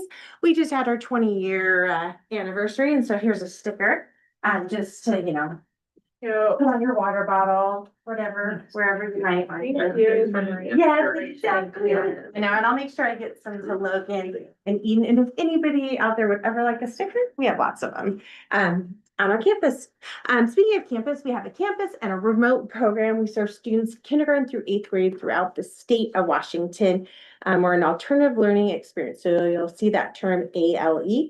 But we also have access our students to a variety of district approved curriculum, strong parental involvement, and really highly effective certified teachers. And we're also very highly accountable to OSPI, which we do audits every year usually. And so, but really proud to say that we pass our audits, and that is a great thing. So happy to continue with that tradition. Tonight, I want to just talk a little bit about finance, curriculum, teaching and learning, assessments, and some celebrations. Speaking of finance, MP3 does not access any of our levy funds. We're fully operate on the running start rate, and it's just a little over $10,000 per student. And so that's how we're a self-sustaining program. If you ever have questions about budget, I love talking budget. So I would love to share with you how we operate. I mean, we even have line items for everything from garbage services, electrical, staffing. It's a great model. We're able to serve students, but we're at zero cost to our taxpayers, and we really do operate under that running start. We're also an asset to our Meridian School District because not only financially, a lot of that revenue comes back to our district, but also it just provides other options for students. And we know that that is crucial for student learning. We're, like I said earlier, we're in the kid business. Let's serve students, right? And let's find out creative ways to meet their needs. We also make sure that we are contributing indirect as well as revenue funds to our general funds. And then as far as curriculum instructional support, that is really important. Even though it's alternative learning and we do serve students in that homeschool, it's still under that public school umbrella. And so we want to make sure that students at MP3 have access to viable curriculum. And then when we do that, we use what's called purchase orders. And so when you see on those board docs, when you see all those purchase line items, they're not huge amounts. When you do a full grade level curriculum adoption, you're talking hundreds of thousands of dollars, right? A lot of times these are small amounts. They're like $80, a couple $100. And so we're really good stewards of state funds. If you were to see our library, we have a great system. We've been around for 20 years, so you can create good systems when you've been around that long. But the purchase orders, it really is a way of, we only purchase what we need. We're a tiny campus, so we really can't have a bunch of surplus, right, of items sitting around. So we only purchase what we need for each family. And then we think about that individual needs versus like school-wide grade level curriculums. And so that is a great model. And here's a picture of what our library looks like. We're very organized people also, which is important when you're in a tiny living environment. And so we have our section of, here's our math section, our ELA, our social studies, our science. And so we have the curriculum. When families need instructional materials, they have that teacher guide. And when they're done with it, they return it. And then another family gets to check it out. And so we have a great resource in our library. But then there's those consumables, workbooks, just like any traditional student would have. We're able to provide that for families. But we also use the Instructional Materials Committee. It's Board Policy 2020. And so we go through that same, we have an IMC committee, and we follow that same protocol when we're reviewing curriculum. And so it follows that same guideline of district approved. It's just we don't have just one, because we know there's not just one style of teaching and learning for families. So I always encourage new families, find a curriculum that's on our approved list that's going to meet your teaching style, but also meet your students' learning style. And then, so that's nice for families to have that option. And then as far as teaching and learning, all of our students have a student learning plan, and that's just that well-rounded plan. It has your social studies, science, and ELA, or science and also PE. And so those are in every student learning plan. And then we have those essential learning standards. So it's pretty elaborate what their student learning plans look like, but they also, and it's also what we get audited on, is making sure we have a district approved curriculum for each one of those content areas. And then we do weekly contact with students, either in person if they come on campus, or if families are like, hey, I'd like to meet you in my SLPC on a non-campus day. That's great too. Zoom has worked really well for families, phone and email. And then we do every month a monthly review of progress. And so again, like I said, highly accountable. And so that's where families are reporting how students are doing with their progress learning at home. And then it's reviewed by a certified teacher, because that's how families are able to operate under that public school umbrella. Take a minute and talk about something you didn't touch on this in the presentation with your students, but it was around belonging and asking about their learning environment. Because you have on campus. and you have Yeah. at home. So can you speak to that? Yeah, so we asked students too, like, we want to make sure they have a good learning schedule and routine at home. And it's actually, you'll be hearing later this year around our school improvement plan, is connecting that, making sure students have a good tier 1 instruction. Just like we talk about tier 1 instruction in the classroom, we want to make sure it's also happening at home, and how we can support families. And we want, just like we want our teachers to be successful, we want our parents to be successful, because when you're feeling successful, it feels good, right? And if you're struggling, I always tell families, it's like parenting. You have highs and lows, just like teachers do. When you think everything's going well, then something happens. You're like, am I doing the right thing, right? And so we want to make sure that we have that support, because our parents need that just as much as our teachers do. So we're all in this together. And so does that answer your question? Yeah. So can I have a clarifying? Yes, please do. So you were having weekly contact with 100 and how many families? 100 Well, 220 students right now. weekly contact for 220 students, Yeah.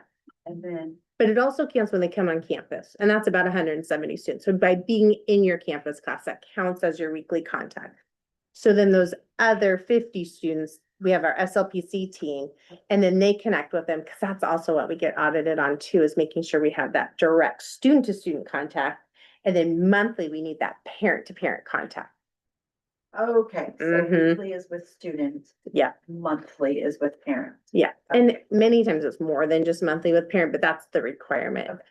Mm-hmm. And another clarifying, so Yeah. when we heard today. You guys are gonna blow my time, you know that, right?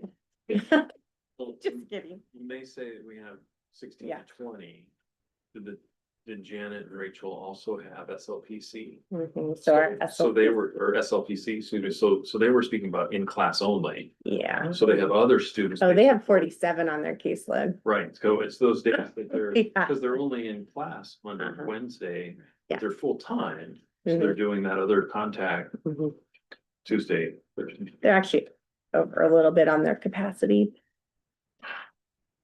Okay, But sorry. we love kids, so we just squeeze them in, right? Yeah. But it's nuanced, right? I mean, it's unless, yeah, so. And then about assessment, we do our district assessment, which we just had our iReady, oral reading fluency. That's with all of our second graders. And then right now we're in the middle of, it's called RAN, rapid auto naming, and that's just the dyslexia screener. And we do that for our kinder and first graders and some second graders. And we can't diagnose for dyslexia, but we can see if there's indicators of that at an early learning. And so that is something that people do across the state. And then WAKID, we also have all of our students that are screened for that, and that's at birth 5. And then WIDA, super exciting. We have some students that are exiting out of WIDA, which is really a great celebration to see that success. We have students that are multilingual learners, but also Native American students also get screened for that too. So it's great to see that success. And then we're going to be geared up for state assessment, and NP3 is a little bit unique in the sense that we have our campus students, then we have our local remote, and then we're going to be doing interdistrict agreements across the state with, that's what we do, so that we can connect our students that live in Yakima or in Vancouver with their local district so they can partake in that, because it's a hardship for them to drive all the way to NP3. Now, I will tell you, we have students that drive from Vancouver, Washington, all the way to MP3 campus because we can provide such a great learning environment and they make it a vacation. We have families last year that ended up staying in Blaine and made it a family vacation for the week and they came for testing and I'm like, please take them to Edeline Dairy after this or somewhere, fun. So I really appreciate though our families, but they also appreciate knowing that they have a campus to come to and our campus is pretty special. So it works, but we'll be gearing up for it.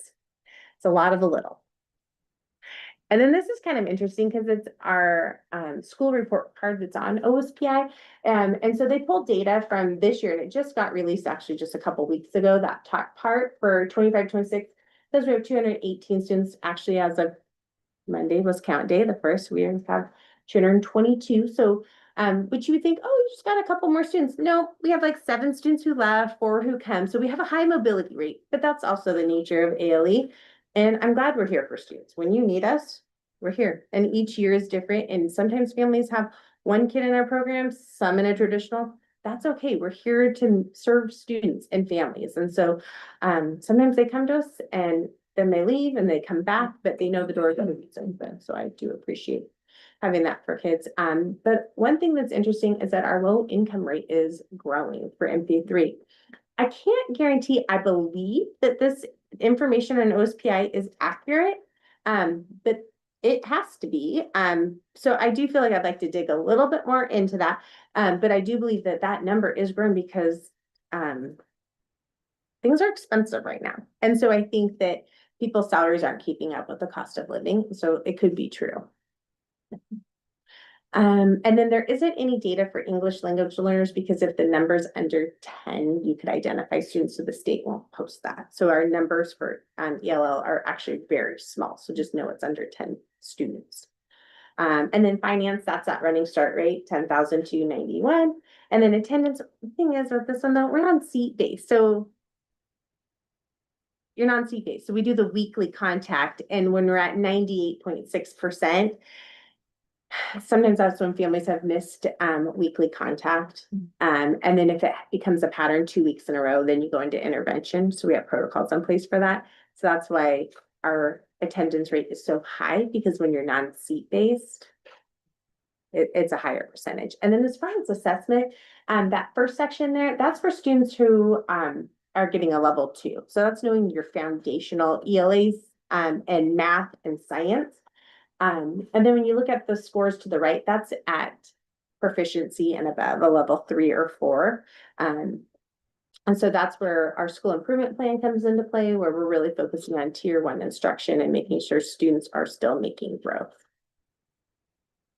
And then some fun celebrations. We talked earlier about our MP3 Literacy Day. Famous Faces in History, Glenda Elgersma does the Wax Museum. It's an incredible, if you're on social media, Lisa Gilchrist does some amazing posts about what's happening. So I encourage you to look at those. Again, Glenda Elgersma does an amazing job in her communities and social studies class, bringing in the fire department. And then we're so lucky we have the sheriff portable there. So they always go over to visit them and they appreciate that because they need some positive things in their life. And so it's really awesome to let them know we appreciate you and thank you for your presence.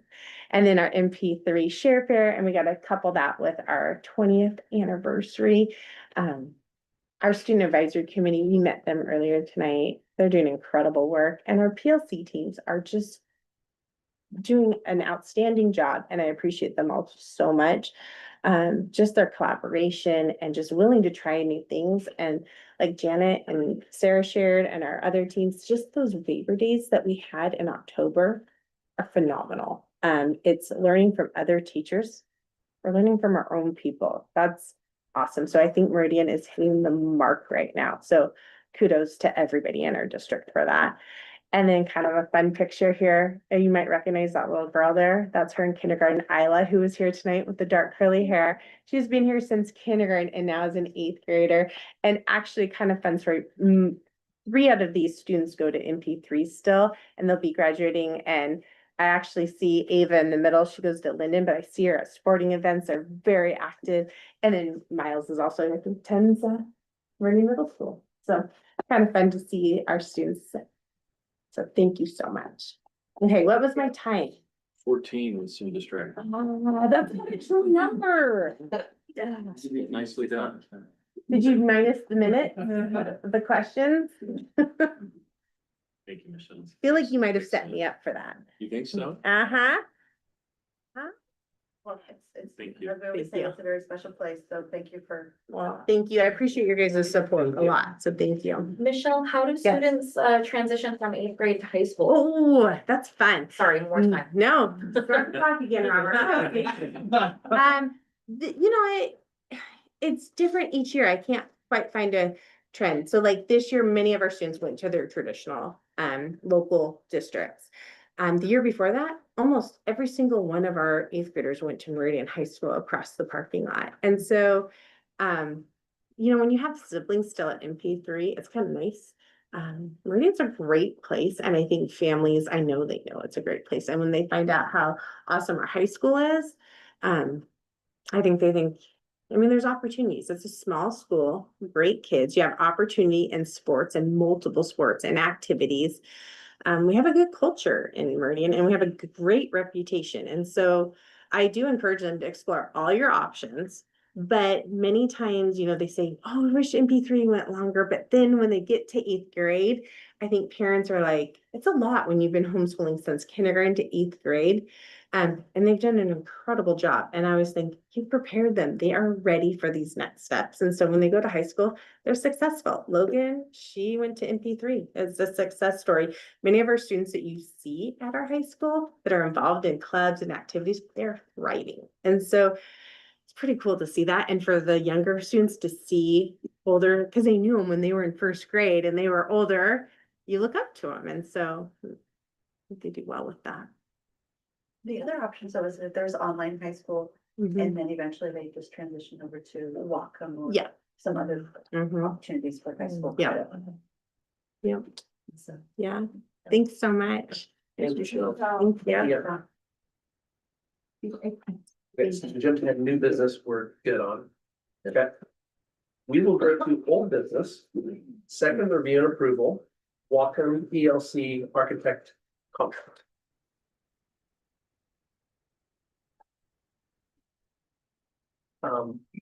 Any questions? Okay. We have a motion.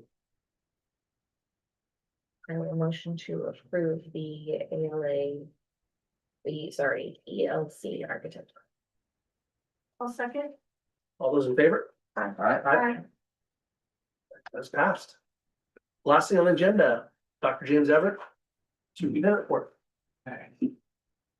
Am I good? Am I good, Joe? Checking.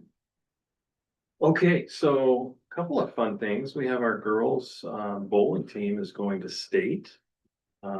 First time ever. Brian's pretty excited about that. And then we also have our cheer team heading to Battleground on Friday to complete on Saturday. So kids are still doing really well.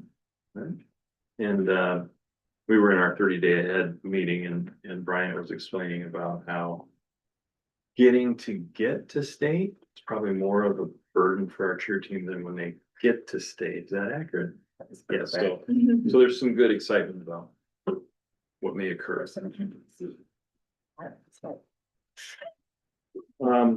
I think I've shared before in some capacity about the high turnover of superintendents in the state. And I've been involved with some mentoring, and WASA typically is really focused on superintendents, but it actually serves business office professionals, personnel officials, communication. And so there actually are more individuals in the business office and in the personnel in the state of WASA than superintendents. But when you talk about advocacy, it typically rests on superintendents and systems. And what we're finding is with the high turnover, and with all of the turmoil that's in systems now, there's a real need to try and help everyone within administrative roles across the state be more successful, and some outreach. And so there were 50 WASA individuals that were brought together in Renton to really develop some skills around facilitation to create teams and help folks who are in these leadership roles across the state be able to weather difficult circumstances. And so that was a training that extended the mentoring piece that I've been involved in.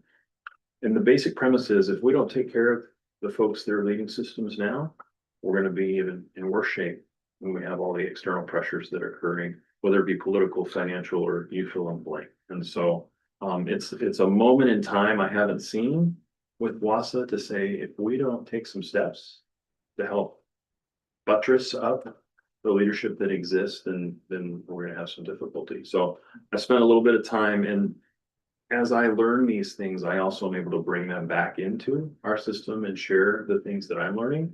And so it's been a good experience. It was the initial experience with that. So that was a 2-day in Renton. And then on the 29th, Director Gray, Logan, and Angie and I went down and spent time meeting with the 43rd representatives, and really was able to advocate. And it's a little bit of a game because they're all saying, oh, we don't have any money, but the reality is there's more revenue in the state budget now than there ever has been. It's just where it's being spent, and education is not being prioritized. And so really working to try and reinforce the concepts around the big three that we've talked about, also preserving early learning, and then making sure that in a time when they say there's no money for education, then we would like them to stop putting unfunded mandates on districts. And so those were the main messages that we sent when we were there.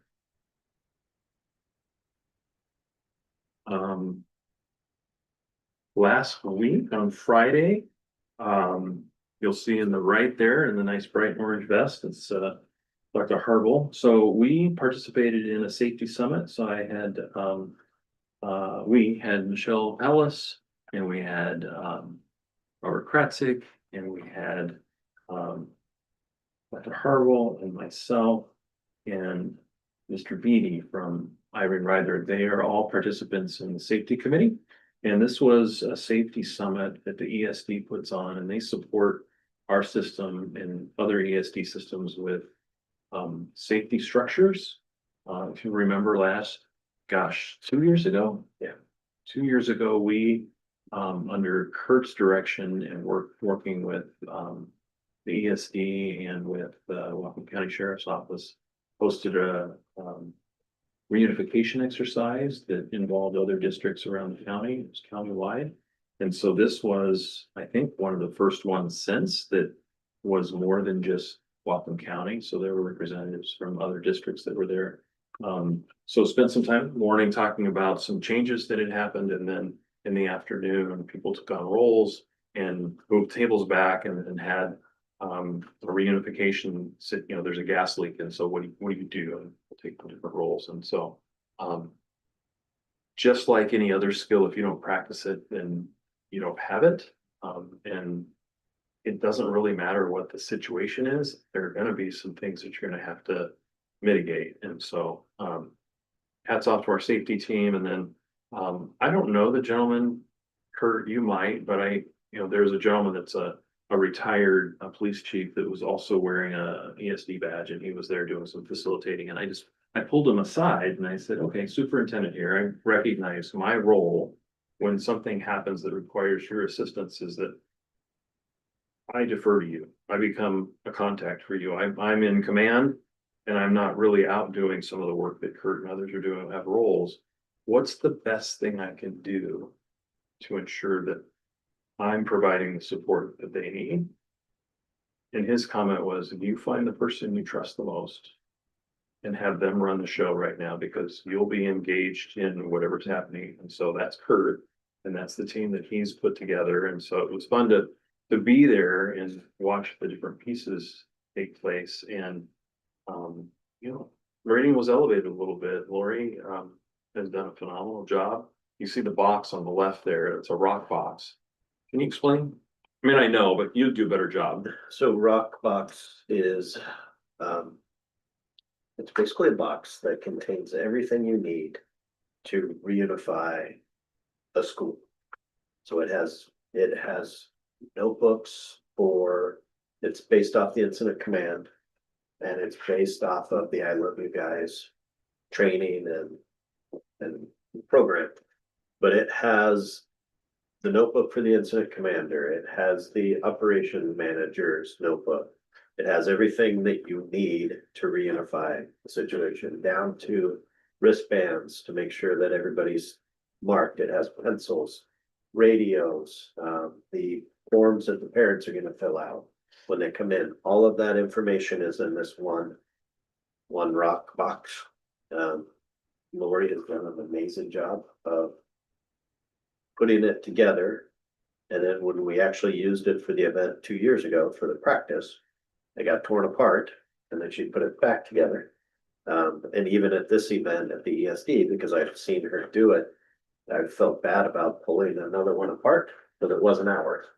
It was somebody else's, so it contains everything we need. We've added additional, we have the signage for parking when we go to the site that we can, parents go here, parking's here, so we have those things added to it as well. So Is ROC an acronym for something? it's the reunification operations kit or something like that. The next iteration is, because you can sit with your team in meetings and talk about what do we need to do, but until you actually do it, you don't really know what those pieces are. So the next iteration this year is that, I'm gonna go back to you. Dr. Harwell has facilitated actually having students leave a campus and then come back and get directed to a reunification location, but can you give a quick? Yes, so I was correct on the rock box acronym. Feels good. And then we took this from, we're also a member of the county safety team. So it's all the schools in the in the county. Whatcom emergency management. On occasion, there's a sheriff there or a Ferndale police officer. But we get together monthly, and NUCSAC did this. And so we borrowed it from NUCSAC, but we have done the evacuations, we've done the shelters, we've done all of those things. We can get out of the school, but what we haven't done is get the whole school onto buses and then transport them to the reunification site. And so what we're gonna do, I believe it's February 23rd, is the middle school is gonna start us off. And they're gonna go into a shelter. They're gonna brief the students, and then they're gonna evacuate the buildings to their normal spots. And then the entire school has got a bus assigned to them. They're gonna get on the buses are gonna leave. They're gonna drive around our district. We're thinking 20 minutes, and 20 minutes, you can see a lot of our district. And then we'll bring them back to the middle school.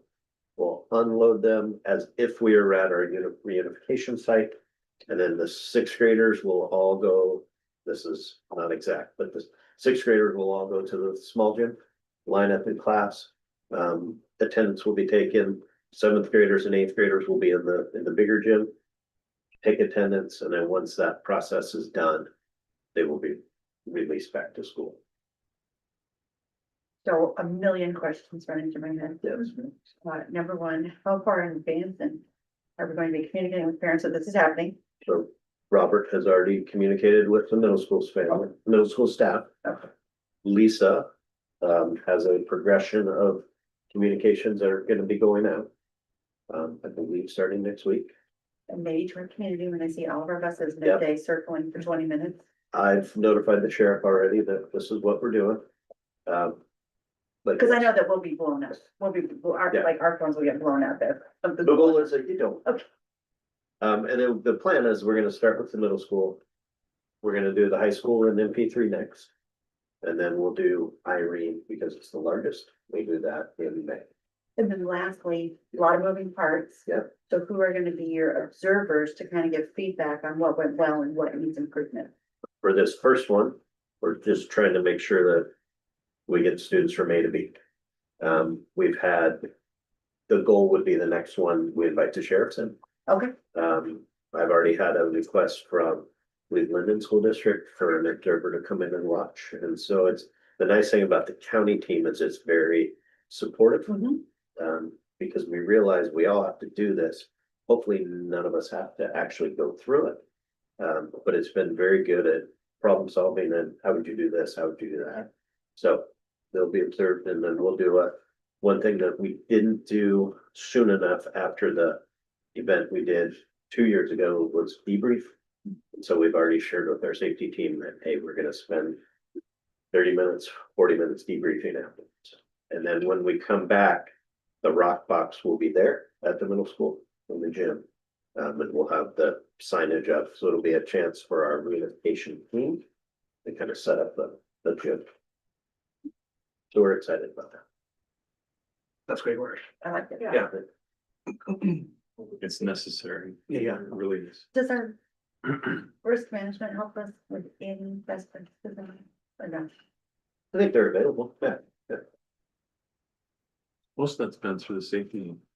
Yeah, team at ESD. most of it's been, and if you haven't been to the I Love You Guys .org website, the nice thing about it is all laid out for you. They update the manuals, the standard response protocol. They update that yearly or every other year. And it's always the best, the new and the best. They put the rock box together for you. They have videos to kind of help you along. We attended a training out in Ferndale from the I Love You Guys trainers with all of Whatcom County. 3 years ago now. So it's a nice, if you haven't taken a look at it, I encourage you to take a look. And all our schools are using the same standard language and the same drills.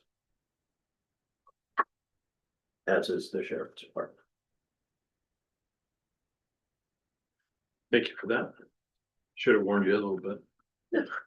And then we have spoken before about being able to sustain mental health supports, financial support.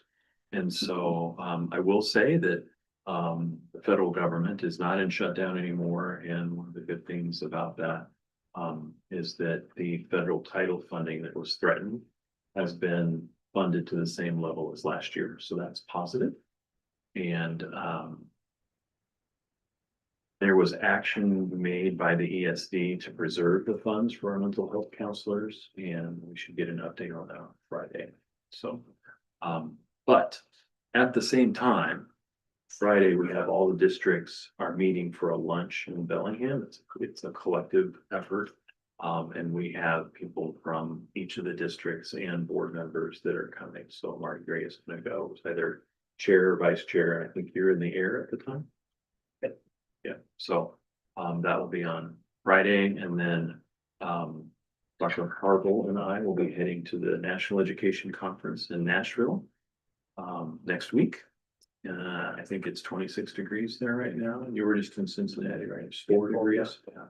So My counterpart in Tennessee said they still don't have power in multiple areas.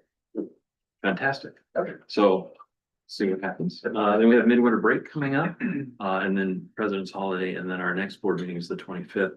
We have had contact with WASDA about training around just board. We have a new board member, we have a new board essentially, and so we've done training before with them, and so probably Jared and I need to talk about potential dates, and then we'll fill out a survey and get it back to them and find out what's possible. Other than that, that's all I have. Thank you. Our board representatives are not here. Any information from board directors? Well, Dr. Everett shared about our kids going to state, but I don't know if anyone saw on social media, it was announced that our unified team will have their senior night on February 11th. Oh, nice. And I don't recall that happening in the past, so I'm super excited about that. Yeah, I don't either. That's great.